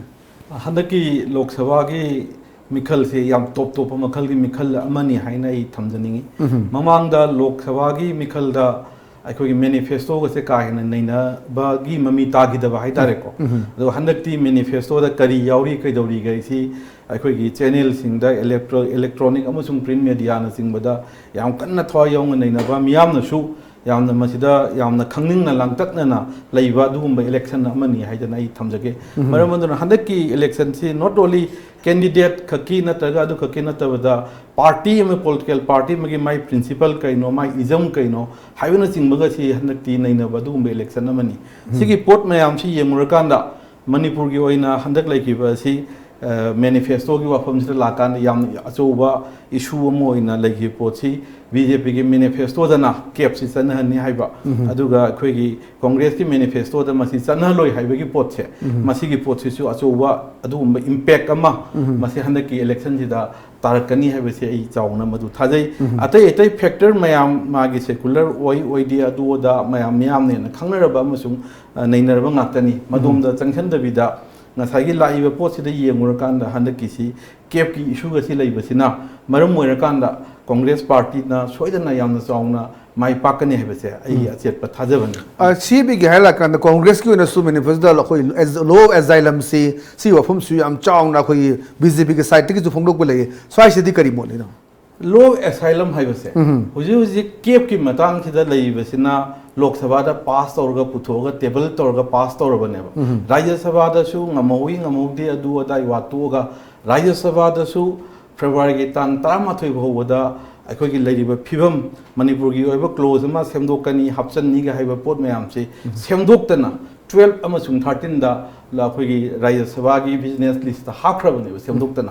सेमदोकतना हाख्रबनिना मदुगी सेमदोकई pot अदुगी मरक्ति दा ngangne गिबा मयाम सेमदोकनी सोइदना अखोई दिल्ली दा लेगी तक्सली अदु तौगी हाइबना चिंगदो मदुगी pot मयाम से सेमदोकतना हाख्रब pot अमने अदुना cap का asylum का खेनबसी asylum की पोट से याम साथीना खेनर मसे करोम दे कमाई पुसलगा अनि सी प्रजा मयाम से चमुम न होइबा यारोइदबा अखोइदगे न खंग हैरबा प्रजा मियाम सिदा अखोइ उचाइनबा हाइतारे उचाइउ कन मतमदा अखोइगी कन मिथु पोइदि यारोइदबा हाइतारे को अदु पोर अमखक से लिन से असि बोइसु लंगजलदि ngakतंग दि खंगिदना अदुगी मवोंगी टाइपता तौब्राइना खली मरमदि लोब एसाइलम हाइबसिगा मसे हुजिक पार्लियामेंट पुथोक्ट्रीबा टेबल तौद्रीबा नेशनल इशू ओइना मसे पुथोरा कान इंटरेस्ट कई सोई सोक्ति खनर किदो पोट अमनेबा अबना खनब लोयरगा पुथो पोतुदा मतमना याददना प्रजा मियामना याददना मदो लास्ट ओइगरे अदुना मथंगदा मु पुथोकनी हाबिवानेबा मथंगी पुथोकसिदसु हाइरिबा रिलीजन जे हाना तरुक ओरमदु मरी दा हंदगरे पार्सीगा क्रिश्चियन गा लोथोकरे हाइजरिबा अदुगा ngसागी लेरिबा एसाइलम की पोतसिदी एसाइलम सी करम लेबाक की करम मीद पीनी हौजिफौदा लेरिबा रिफ्यूजी मयाम से चप चान फिगर निंगचंद्रे खुदम मोइना मी रिफ्यूजी लिसिंग अमा लई हाय मतमदा एसाइलम एप्लाई तौरगा फंगगा लेइसी याम पिक परसेंटेज खतनेबा लो एसाइलम से अखोगी खुदम मोइना हायबदा लो ऑफ एसाइलम ददी इकोनॉमिक माइग्रेंट याउदे so far my knowledge is concern सिदादी पॉलिटिकल लोइबा रिलीजियस लोइबा प्रोसिक्यूशन तोबा खोदबा दुगुंबा दलाई लमाई केस न सिंगबा प्रमाणिको सेमी पॉलिटिकल सेमी रिलीजियस सिगुंबा पोट मयाम सिगा सिदे दुम सि लई अदुग इकोनॉमिक माइग्रेंट ना अखोइना मरुइना कीदिबा अखोगी लमसिदा माना मागी करिगुंबा हिंगनबगिदमक्ता चेलगा लैबा हाइदारेको सिगुंबगे पोटसे आइना खंगजबा एसाइलम की पोटसिददी मसी याउदे सिदि अयामना हारिबा ngasai इकोनॉमिक माइग्रेंट नतब पोटसिंगसिगी वाना अयामबने हाइदरिबा अदुगा अमना हुजिकी cap सिददी ngasidagiना if I remember correctly 2014 की December 31 बोबदा अदुगी ममांगदा चै तरुक की ममांगदा चंगखिबंगैदी इंडिया की सिटीजन ओइबा यारनी हाइबा ngasai लेबा ओम धर्म मरी से सिगी हाना तरुक हायमेको सिगी पोची यानी हाइबनेबा अदुगा हाइबा एसाइलम ददी रिलीजन की पोट लेइती हेबा रिलीजन द मिखम मिसंग मिखाई नाइबा रिलीजन द बेस तो पोतुमा लेइत्रे आइना खंगजबदा अनि सुबदा लेबाक छु खाइदोग स्पेसिफिक ओइना लेइती है हाइजरिबा अदुगा अतोपा मना दलाई लमा ना चंग इसी याम कुइरे को मा से सिद एसाइलम पिदन लगी कुइरे कुइरे सु मा से इंडिया की सिटीजन म ओइद्री हेबा अदने एसाइलम की पोतो अदाइन तो चंग गसु लेगरे मा क्याम कुइन लेबा यागे दुइनो लेरोइ दुइनो हाइबा से लो म चंग एबा मा से सही हुमफु सुरगदी मागी लेबाक हनख्रो हाइरसी नत्रगा थमगिसी हाइबा से यामना भेक ओइन लेबसी यारतदना यारतबगी मरम से इंटरनेशनल की लेरिबा अखोगी चुक्ति मयाम अमा अखोगी एग्रीमेंट अदुगी यूएनओ की करी लेबि मयाम से येमु काना भेक ओइना थमबसी यारतबगी पोट अमा लाएबा दलाई लमा से इंडिया दा क्याम कुइन लेगि दुइनो लेरोइ दुइनो मागी नियम अमा सेम लाएबा मदु सेमगा हेता चंगा मी मे एसाइलम पीने हाइबसु लेइतेबा हेना अखोइना ngasi कारा गन ममांगले नैनबदा थेंगनगरे खबर दा पागरे एसाइलम छिक तोगे दि सिक्योर दुने अप्लाई तो चंगी यागे सुया यारोइ सुया प्रमाणिको हुजेकी पोट केपकी पोट दि यारबा पोट अमदि याथु पोट अमनेबा कोइना चलतने न कीरिबा मीसिंदो अदुगी दमक्ति याबा नत्रगा यादबी क्वेश्चन जे लेइत्री लेफसु नत्री अदुगी मथक्ता एसाइलम की ओइबा लो अमा सेमबा कोई नेशनल इंटरेस्ट सोन सेम से यामना दरकार लेरे हबगी वानी मसी अमुक public domain the Lakini parliament की टेबल द पुथोरकिनी मयामना खनरकिनी यामना सिदी सिगुम म सेमगी मतम दुदी यौरे कमाइन सेम सिगे हबदु तरे तरा थोकना खनरगा नेशनल इंटरेस्ट सोक तन अखोगी तौरकांदा लाकदो पोट अमनेबा अदना अमना पोक्त्रिबा अंगांग अमगी वारी नेबा अमना पोकबा ऑलरेडी लेरबा प्रमाणिको अमगी वारी नि वारी अनि से कमाइना वोट मया सेदा अखोगी केप के हाइरबनिना एसाइलम सिमा लंगसलोरगदी कितंग मियामगा कितंग चमनबम पोहलगा अनि सिदि चमनना मोय केप सु फति नि यारे केप सि एसाइलम गुंबनी गा हाइबगुंबा हाइ केप फति जि यादि यानिंगबा अदि सुना तंदा अखोगी मियोइबगी two wrongs do not make a right को अदुगी सेंस ता रोंग अमगा पुंजलगा राइट अमा सानबो फनबगी वानेबा हुजिकी एसाइलम की पोस्टदि रोंग नि राइट नि जि खंगरिबा मचु खंगरिबा पोट अमा मैं खत्ति के दाउ मैं खत्ति कोई रिपोर्टर लेरे ब्लेसिंग गांग में कई लेके ना ब्लेसिंग हाबियो ताब थिबनी कोई टेक्निकल एरर लेरे तमो मखा चथबियो अदुना हुजिकी एसाइलम की पोट अमा खक पुसलपसी मयामना सु हेन मसी खंगिरंगनी दा सुम अखोगी मयाम सिना अखोई पब्लिक डोमेन दा लापनिना हंगरपगी वारी नि अदु सिगी पोट सिदी करिगुम अमता अखोगी मई कांद्रिबा मई चुद्रिबा याम फ्रेश ओरिबा करी हैना थोलका दुइनो खंगद्रबा ब्लेसिंग हाबियो कई अतोबा अनोबा अपडेट कई ले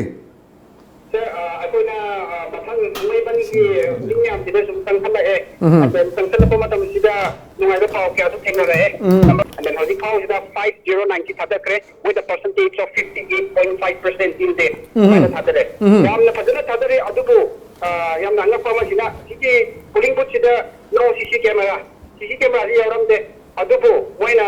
CC camera yaudina mobile de boy record tawe ha dige paw ma phangye adubu like whether the mobile recording on this thing the machine is been live coverage or not adubi koina haiba ngamdre and then kara banda moine smaina paw tar tu matung inna proxy taw tu si tang je khara lai ko le na to haina e adana ko tom kibi na kana na matu kemo tawraga moi presiding da and then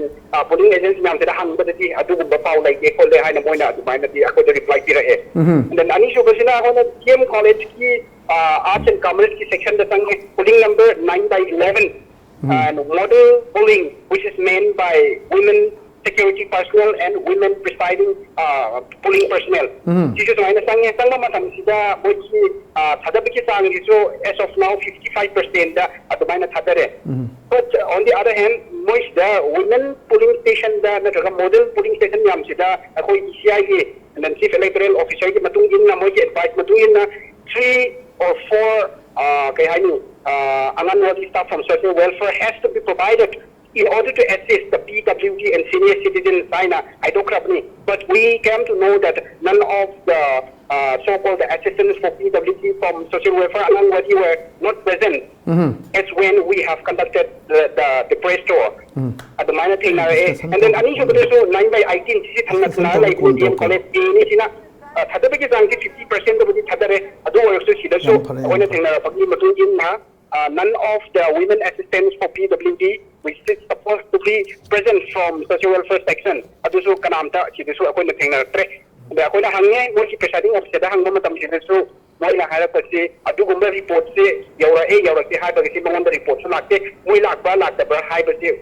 moi ki presiding officer se na so guarantee people namde ai sidi witness tautre na mana so mai na haira e blessing maru na hauzik tunga to amba Imphal West ki chabira buda singam ki wali oripok ki wali hariba jaga sing asi susala ka anda hauzik pung ani ga koi minute kun chachale adunya yari makai khara thuna cover toroga hariba adugi overall kno dugi report amdang status amdang bibira ga di khwai nungai ni thank you very much blessing akoi hojik last line wena oripok da tankalani atuba matunda manung hida oripok ki update sum tawdarani sir over okay अरे तो आंबा Imphal waste की तमो थांगे मन की कई ले ma'am सुनी आई तमो से थंबीग्रे मरुइना कोई लो एसाइलम का कोई सीएबी का नि की मुंगनरक पुदु कोई यानबा मागी प्रोपेगेंडा तो नबा आई नै गलक चनिंग सिमरुइन हंदक इलेक्शन की प्रोपेगेंडा हाई तारे को मोगी मी फंगनबा बोतल फंगनब से आई गागी में कमाई यिंग बी कांग्रेस ना हाइबा बीजेपी ना हाइबा सीपीआई ना हाइबा इवन नदगी एनआईडीपी ना हाइबा डिबेट के ना हाइबा साइ आई गागी ऑब्जर्वेशन अम थंबी साइगी साइन तो अखोई इबो हरेश्वर दा नंगना हंगबदो इबो जित हंगबदो बहुत सिगी मेन कनु जी होप से काबा याबी सक्सेस की कनु जी मसी केएफसी अमनी है हाइबको केएफसी अखोई मसी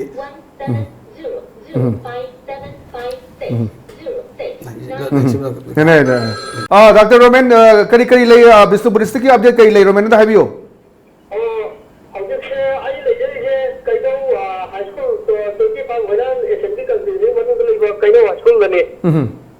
ada huji pawda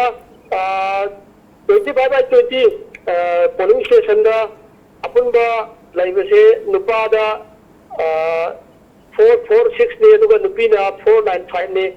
apunba da 954 ne adu huji pawda poll tawgi base nupa da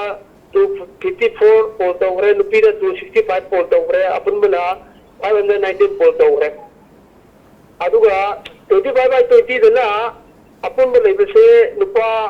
495 ने अदुगा नुपी दना 524 ने पुना 1019 ने छि बरुंगा नुपा दा 282 पोल तोरे नुपी दना 303 तोरे अजिक रोमन परसेंटेज क्या मुक चले मरो ना कोई बिष्णुपुर डिस्ट्रिक्ट ले बा असेंबली कॉन्स्टिट्यूएंसी अहू मरी मंगा दा तरुक नि लेसे नंबोल ने ओइनाम ने बिष्णुपुर ने मोइरांग ने थांग ने कुंबी ने सी की स्टेट पोल परसेंटेज क्या मुक चले है पाउ ले बरा रोमन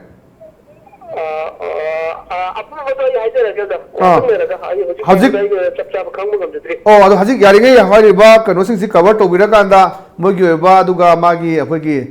डिस्ट्रिक्ट मजिस्ट्रेट उनरा कांदा अखोगी आरओ सिंग उनरा कांदा कमाइन तोबा दगी पामदो थोक थोक लेबरा बा इन टोटल अदुगी ओवर कवर अप अखोगी कनोसे बिष्णुपुर डिस्ट्रिक्ट के दोलोबिरा कांदा उंतंग बिबि गदी अब नुगाइनी रोमन ओके होई बिष्णुपुर डिस्ट्रिक्ट की मतेक नतब अखोना पामी मतम थेंजेला बनिना पुन तौरागा लेबुदिन आइगागी मोतो थमिसे होय अदुना ngसाइगी केप की इशू सिदा वन नैरेटिव अमा it is a narrative CAB सी चलाइरगदी मणिपुर की कनुसी Happy. Yeah, happy or happy. Manipur ke indigenous population sida अखोगी मसीद मांगिनी अद मसीगी थ्रेट मसीबु सिंगनब अमनी हाइबगी नैरेटिव अमा अखोई मणिपुरदा हौगिबा मतम खरसिदा तवे अदुगी नैरेटिव टू मसीगी काउंटर नैरेटिव अमा होइना अखोगी इलेक्शन जी बीजेपी की मोगी मोंगदा बीजेपी का कांग्रेस का अनिगी फाइट तौने न मोरी हिसाब तो तौरकांदा मसीगी लाकांदा कांग्रेस ना कीप की नैरेटिव सिदा बीजेपी दा मसीबु गारतों न बहुत नरे ना कोई लेटेस्ट इंफॉर्मेशन ले माली कोई नवकुमार करी लेटेस्ट इंफॉर्मेशन ले अखोइना लेजरिबा मफम असि अखोइ 4 खिदगाव केंद्रगी मनुंग सना लेबा 4/46 बामोन कंपू साउथ वेस्ट अमदी 4/45 बामोन कंपू साउथ वेस्ट हारिबा पोलिंग स्टेशन अनि असिदने हारिबा पोलिंग स्टेशन अनि असि मरुइना नुपी पर्सनल सिंग ngakतना अखोइ हारिबा कनोसी मथौ तौबा हारिबा पोलिंग स्टेशन अनि असिदा हौजु फावदा अखोइना फंगबा रिपोर्ट की मतुंगिना 4/45 बामोन कंपू साउथ वेस्ट अपुनबा वोटर मसिंग 698 की मनुंगदा 309 हौजी फावदा पोल तौरी अदुगा 4/46 बामोन कंपू साउथ वेस्ट हारिबा पोलिंग असिदना अपुनबा वोटर मसिंग 632 की मनुंगदा 272 हारिबा मसिंग सिंग असि नुंथिन पुंग अमा फावी मनुंगदा फंगबा रिपोर्ट सिंगने हारिबा मफम अनि असिदा यामना इंगना सिंगना बोट थादबगी सक्तम सिंग उरी अदुबो हारिबा पोलिंग स्टेशन अनि असिदा मथौ तौरिबा नुपी पर्सनल सिंग पोलिंग ऑफिसर सिंग अमजी अखोगी अयाम्बा पोलिंग पर्सनल सिंग असि नुपी ngakतना ओइबा अदुगा हारिबा 4/45 की अखोगी पोलिंग असि प्रेसाइडिंग ऑफिसर ओइबिरिबा अमखा उनजदुना मतौ करमना अखोगी हंदकता अहानबो ओइना अखोई पांथोकलिबा लोक सभा की मिखल असिदा नुपी सिंग खक्तना अखोगी प्रेसाइडिंग ऑफिसर ओहनबा अमजी पोलिंग पर्सनल ओहनबगी मतंगदा करी करी फावगे हाबी मतंगदा मयामदा थमजगे अहन मक्तदा मैडम बोटोम टीवी के माइकैदगी तराम नोक्सरी मैडम की मिंग अमसुंग लेफम हाइबो ओके थैंक यू आइगी मिंग ना चुनथुइलु कामै कवि आइना थंगमै बोन नेकान लोंग अदुगिनी होय अखोई से अहानबा ओइना इलेक्शन ड्यूटी चटबदसु अहानबन ओइना चटले अदुगी मथक्ता प्रिसाइडिंग ऑफिसर ओइना सो फर्स्ट टाइम ओइना चटपनिना को अहानबसिदा खरा कीजबसु लेरगा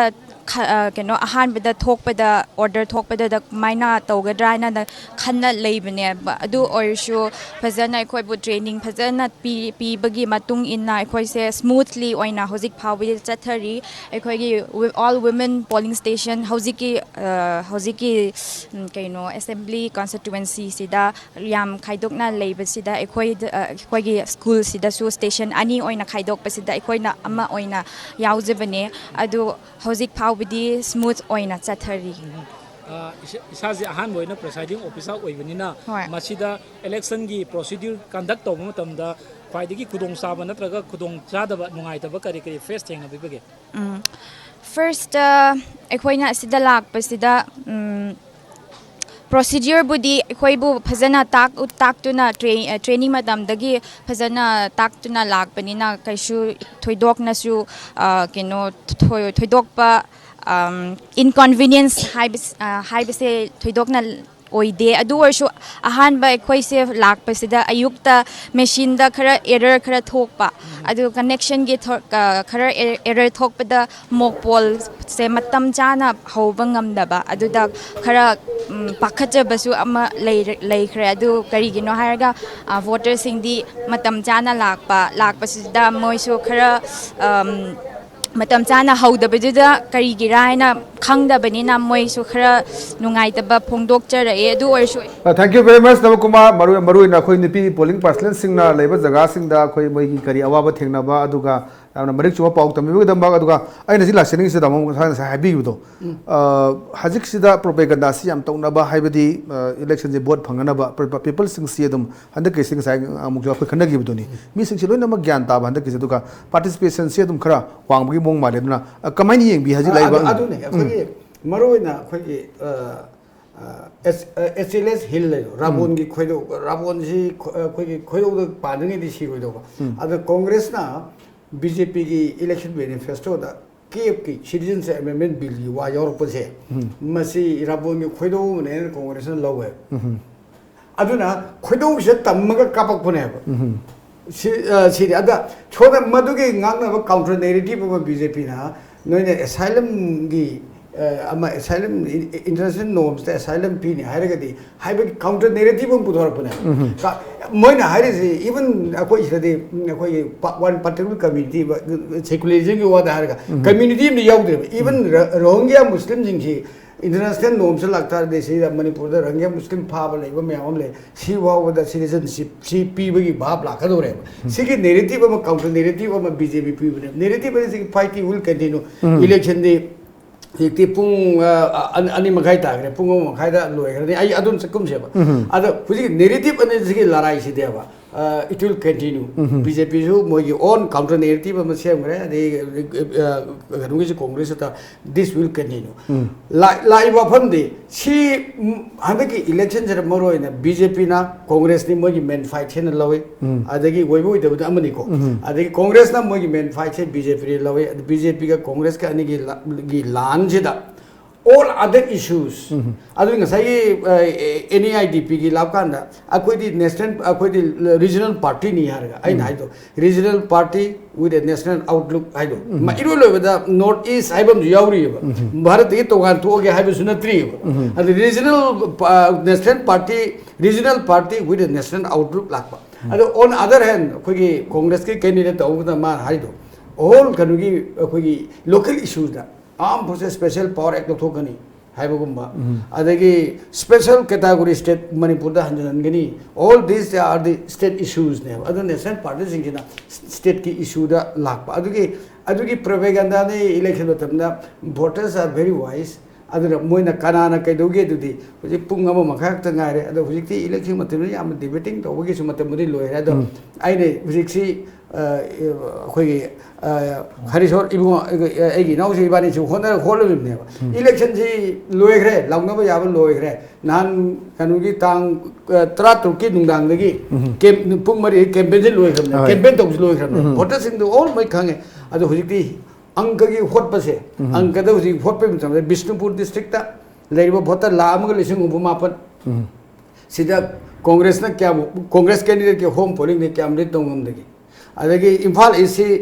BJP ki candidate ki home polling ne se kya mana lead tongam dagi adagi plus thawal ki constituency home sida 90,000 hienba voters ne how much masida moi kya helaka dagi all these are imphal ki atai di khara mana khara henba ba sim lakani ko aduna si ki election ki angka se ngasai di hanadi angka galona na chemistry larami chemistry du loigre hojiti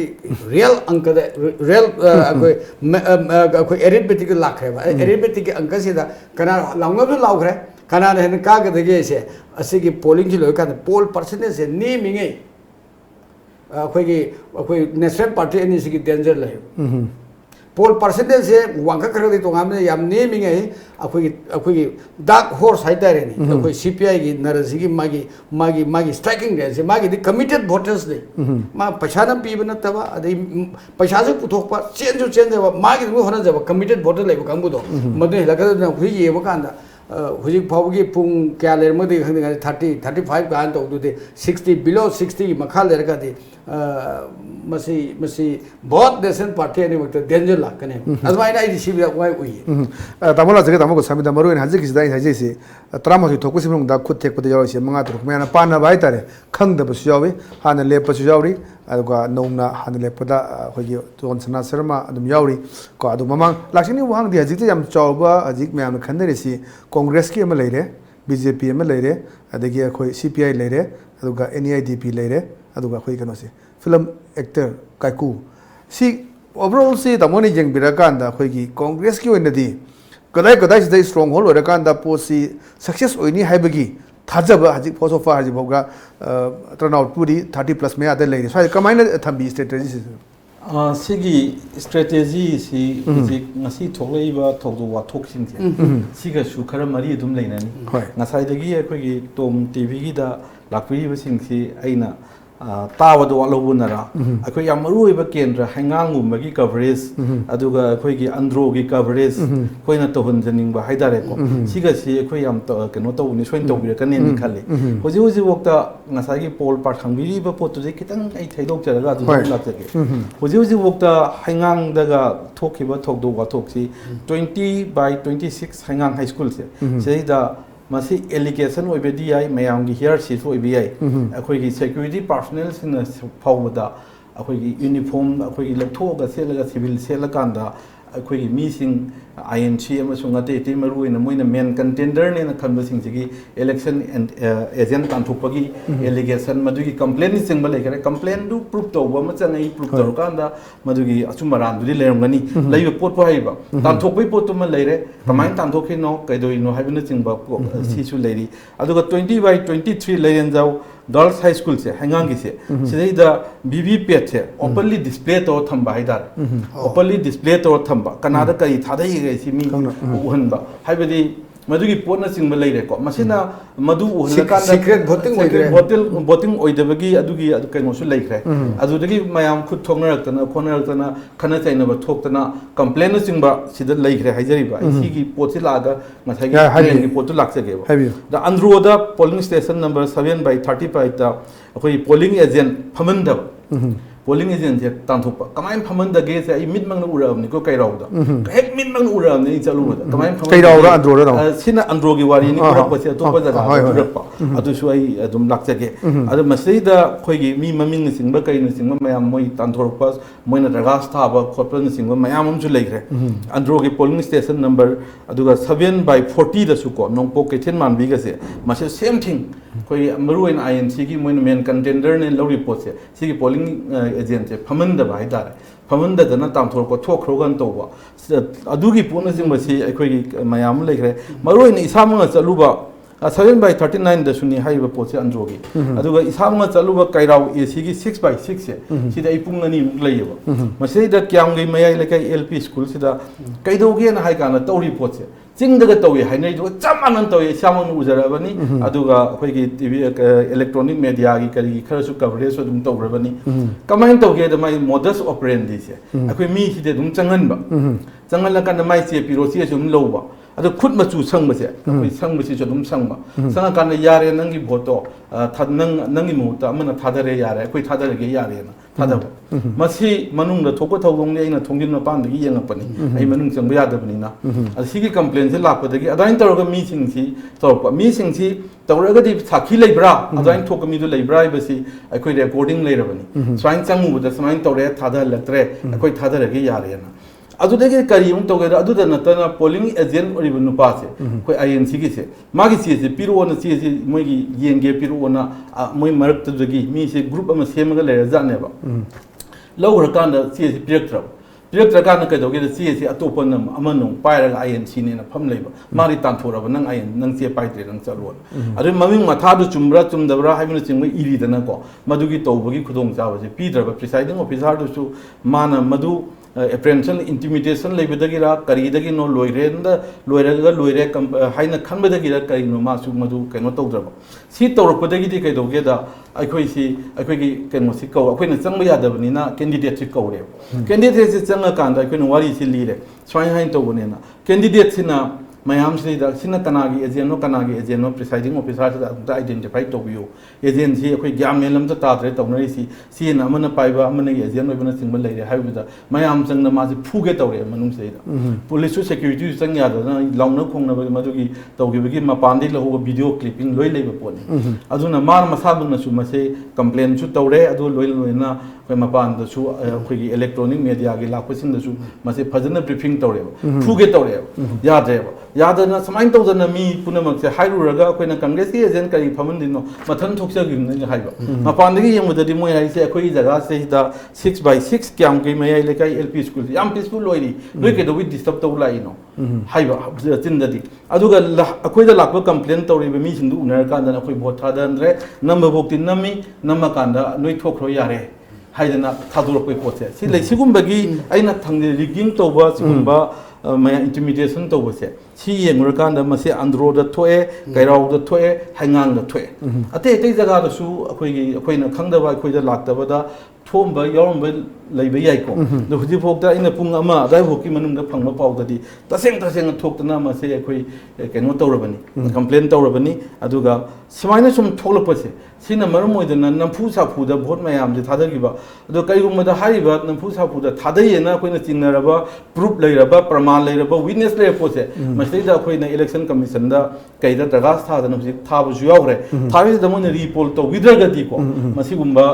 ꯄꯣꯠꯁꯤꯗꯩꯗ ꯆꯠꯈ꯭ꯔꯒꯗꯤ ꯀꯔꯣꯝꯗ ꯂꯥꯛꯀꯗꯣꯏꯅꯣ ꯍꯥꯏꯁꯤ ꯃꯁꯤ ꯃꯔꯝꯗꯤ ꯍꯟꯗꯛꯀꯤꯁꯤ ꯀꯥ ꯍꯦꯟꯅ ꯈꯦꯟꯅꯅ ꯂꯥꯛꯀꯗꯧ ꯃꯥꯟꯗꯦꯕ ꯃꯥꯔꯖꯤꯟꯁꯦ ꯇꯥꯃꯣꯟꯁꯨ ꯇꯥꯛꯄꯤꯈꯤꯕꯗꯨꯅꯤ voter ꯃꯁꯤꯡꯁꯤꯅ turn ꯑꯥꯎꯠꯁꯤꯅ ꯅꯦꯝꯃꯒꯗꯤ ꯌꯥꯝ ꯀꯥ ꯍꯦꯟꯅ ꯃꯁꯤ ꯈꯦꯟꯅꯔꯛꯑꯣꯏꯕ ꯑꯗꯨꯅ ꯍꯥꯏꯔꯤꯕ ꯑꯟꯗ꯭ꯔꯣ ꯃꯔꯨꯑꯣꯏꯅ ꯍꯩꯉꯥꯡ ꯃꯔꯨꯑꯣꯏꯅ ꯀꯩꯔꯥꯎ ꯄ꯭ꯔꯃꯥꯟꯅꯤ ꯁꯤꯗꯩꯗ ꯊꯣꯛꯏꯕ ꯄꯣꯠꯁꯤꯡꯁꯤꯅ ꯅꯝꯁꯤꯟꯗꯅ ꯆꯞ ꯃꯥꯟꯅꯗꯅ ꯔꯤꯄꯣꯜꯅꯆꯤꯡꯕ ꯇꯧꯗ꯭ꯔꯒꯗꯤ ꯋꯤꯠꯅꯦꯁ ꯂꯩꯅ ꯑꯗꯨꯒ ꯑꯇꯩ ꯑꯩꯈꯣꯏ ꯃꯇꯝ ꯆꯥꯅ ꯆꯦ ꯊꯥꯅ ꯇꯧꯗ꯭ꯔꯒꯗꯤ ꯑꯩꯈꯣꯏꯒꯤ ꯍꯟꯗꯛꯀꯤ ꯚꯣꯠꯁꯤꯗ ꯀꯩ ꯊꯣꯛꯀꯗꯒꯦ ꯍꯥꯏꯕꯒꯤ ꯆꯤꯡꯅꯕ ꯑꯃꯗꯤ ꯂꯩ ꯑꯗꯨꯅ ꯅꯠꯇꯗꯅ ꯐ꯭ꯔꯤ ꯑꯦꯟ ꯐꯤꯌꯔ ꯏꯂꯦꯛꯁꯟꯁꯤ ꯑꯣꯏꯇꯥꯔꯒꯗꯤ ꯀꯣꯡꯒ꯭ꯔꯦꯁ ꯄꯥꯔꯇꯤꯗ ꯄ꯭ꯔꯖꯥ ꯃꯤꯌꯥꯝꯅ ꯇꯥꯃꯣꯟ ꯊꯝꯕꯤꯈꯤꯕꯗꯣ ꯑꯩꯈꯣꯏꯒꯤ ꯀꯦꯞꯀꯤ ꯅꯦꯔꯦꯇꯤꯞ ꯅꯠꯇ꯭ꯔꯒ ꯑꯦꯁꯥꯏꯂꯝꯒꯤ ꯅꯦꯔꯦꯇꯤꯞ ꯑꯗꯨꯒꯤꯗꯨꯗꯤ ꯄ꯭ꯔꯖꯥꯒꯤ ꯄꯕ꯭ꯂꯤꯛ ꯗꯣꯃꯦꯟꯗ ꯂꯩꯈ꯭ꯔꯕꯅꯤ나 ꯄꯕ꯭ꯂꯤꯛꯀꯤ ꯀꯣꯛꯇ ꯂꯩꯈ꯭ꯔꯕ ꯄꯣꯠ ꯑꯃꯅꯤꯅ ꯄꯕ꯭ꯂꯤꯛꯅ ꯃꯗꯨ ꯈꯜꯂꯒ ꯑꯗꯨꯝ ꯇꯧꯕꯤꯔꯛꯑꯅꯤ ꯑꯩꯈꯣꯏꯅ ꯄ꯭ꯂꯦꯠꯐꯣꯝꯗ ꯁꯤꯗ ꯑꯩꯈꯣꯏ ꯉꯥꯡꯅꯕ ꯁꯛꯅꯕꯅꯗꯤ ꯃꯗꯨ ꯊꯣꯏꯗꯣꯛꯅ ꯀꯩꯅꯣ ꯆꯪꯉꯔꯣꯏ ꯍꯥꯏꯅ ꯑꯩꯒꯤ ꯋꯥꯈꯜꯗꯗꯤ ꯈꯜꯂꯤ ꯃꯗꯨꯗꯤ ꯑꯣꯜꯔꯦꯗꯤ ꯄꯕ꯭ꯂꯤꯛꯀꯤ ꯀꯩꯅꯣꯗ ꯗꯣꯃꯦꯟꯗ ꯂꯩꯈ꯭ꯔꯦ ꯍꯥꯏꯖꯔꯤꯕ ꯑꯗꯨꯒ ꯑꯇꯣꯞꯄ ꯑꯩꯅ ꯑꯃꯇꯪꯅ ꯊꯝꯖ ꯇꯥꯔꯀꯥꯟꯗ ꯍꯟꯗꯛꯀꯤ ꯚꯣꯠꯁꯦ ꯅꯝꯐꯨ ꯁꯥꯐꯨ ꯌꯥꯝ ꯌꯥꯎꯋꯦꯕ ꯑꯩꯈꯣꯏꯒꯤ ꯔꯥꯍꯨꯜ ꯂꯥꯛꯄ ꯃꯇꯝꯗ ꯑꯩꯈꯣꯏꯅ ꯊꯦꯠꯆꯔꯤꯕ ꯕꯣꯔꯗꯇ ꯑꯩꯈꯣꯏꯒꯤ ꯍꯣꯔꯗꯤꯡ ꯍꯥꯏꯒꯗ꯭ꯔꯥ ꯑꯩꯈꯣꯏ ꯄꯥꯔꯃꯤꯁꯟ ꯃꯣꯏ ꯀꯩꯅꯣꯁꯤꯡꯗꯒꯤ ꯀꯝꯄꯅꯤꯁꯤꯡꯗꯒꯤ ꯂꯧꯔ ꯊꯥ ꯑꯃꯒꯤ ꯄꯥꯔꯃꯤꯁꯟꯅꯦꯕ ꯅꯣꯡꯉꯥꯟꯕꯒ ꯆꯠꯈꯤꯕ ꯂꯣꯏ ꯁꯒꯥꯏꯌꯦꯕ ꯋꯥꯍꯦꯡ ꯂꯩꯀꯥꯏꯗ 3ꯂꯛ ꯁꯒꯥꯏꯌꯦꯕ ꯁꯒꯥꯏꯔꯤꯁꯦ ꯑꯩꯈꯣꯏꯅ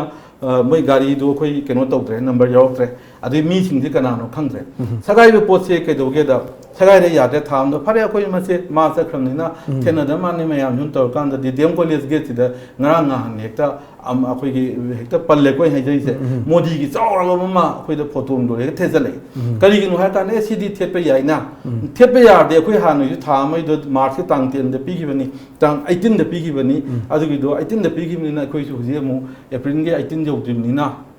ꯉꯁꯤ ꯈꯛꯇ ꯌꯧꯕꯅꯤꯅ ꯉꯔꯥꯡ ꯊꯦꯠꯆꯒꯦꯅ ꯇꯧꯀꯥꯟꯗ ꯃꯗꯨꯁꯨ ꯑꯃꯨꯛ ꯌꯥꯔꯣꯏ ꯍꯥꯏꯕ 48 ꯑꯋꯥꯔ ꯌꯧꯗꯣꯔꯦ ꯑꯗꯨ ꯌꯧꯗꯣꯔꯦꯅ ꯑꯃꯨꯛ ꯍꯥꯏꯕ 48 ꯑꯋꯥꯔ ꯌꯧꯗ꯭ꯔꯒꯗꯤ ꯑꯁꯤꯁꯨ ꯂꯧꯊꯣꯛꯎꯒꯅ ꯑꯩꯈꯣꯏ ꯁꯨꯃꯥꯏꯅ ꯇꯧꯕ ꯑꯗꯨꯒ ꯄꯣꯂꯣ ꯒ꯭ꯔꯥꯎꯟꯗ ꯑꯩꯈꯣꯏꯒꯤ ꯍꯞꯇꯥ ꯀꯥꯡꯖꯩꯕꯨꯡꯗ ꯇꯧꯀꯥꯟꯗ ꯅꯝꯐꯨ ꯁꯥꯐꯨꯒꯤ ꯄꯣꯠ ꯌꯥꯎꯋꯦ ꯍꯥꯏꯁꯦ ꯀꯃꯥꯏꯅ ꯇꯧꯒꯦꯗ ꯉꯁꯥꯏꯒꯤ ꯃꯤ ꯒ꯭ꯔꯤꯟ ꯅꯣꯡ ꯀꯔꯤ ꯀꯔꯥ ꯃꯥꯒꯤ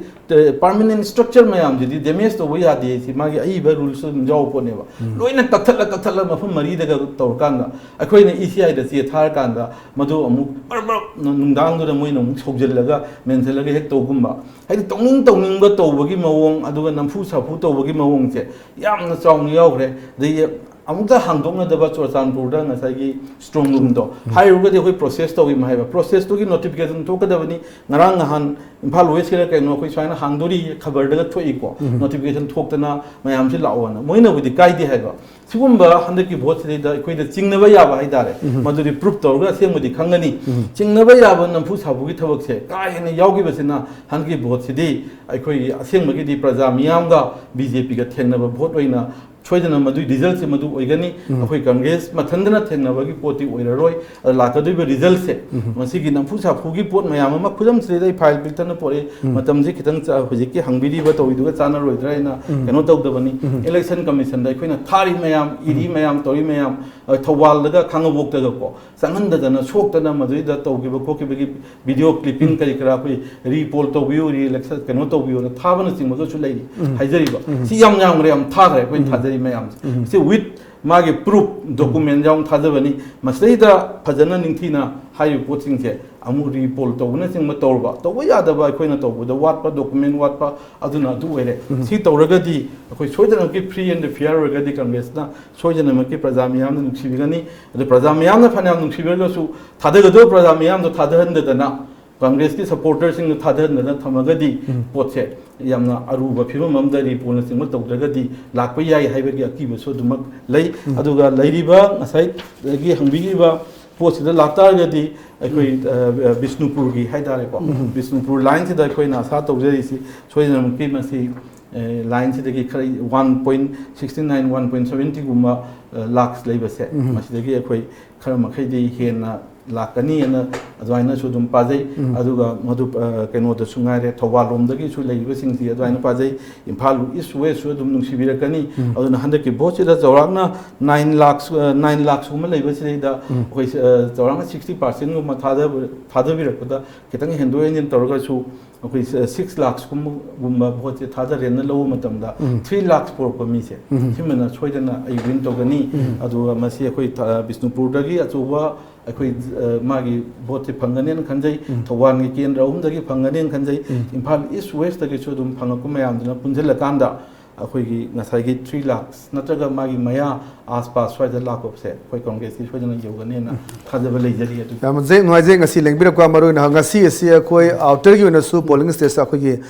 protam da khoi report tori bani mo ge ba paus la kani khoi marak da khoi pung hom da su khoi news lei news gi matung da tamong unaraga makha da khoi pung mari da gi muk chap chana continue torakan da pung mari chap chana mar gi turn out to phangani adu da muk discussion tone khudong chaw lo jage thank you very much for coming tamo aduga thank you very much ega khoi marak sida khoi break ma lo jage news pung hom de lei ri adu gi matung da khoi pung mari taw matam da mu akhoi gi Lok Sabha election 2019 की इन Manipur parliamentary constituency दा कोई मेरे तराम माथोइन लंबा तौनरी बसिगी करी लेबगे हाबा चप चाबा पगदुम थमजगे don't go away please watch Times of Manipur TOM TV will be back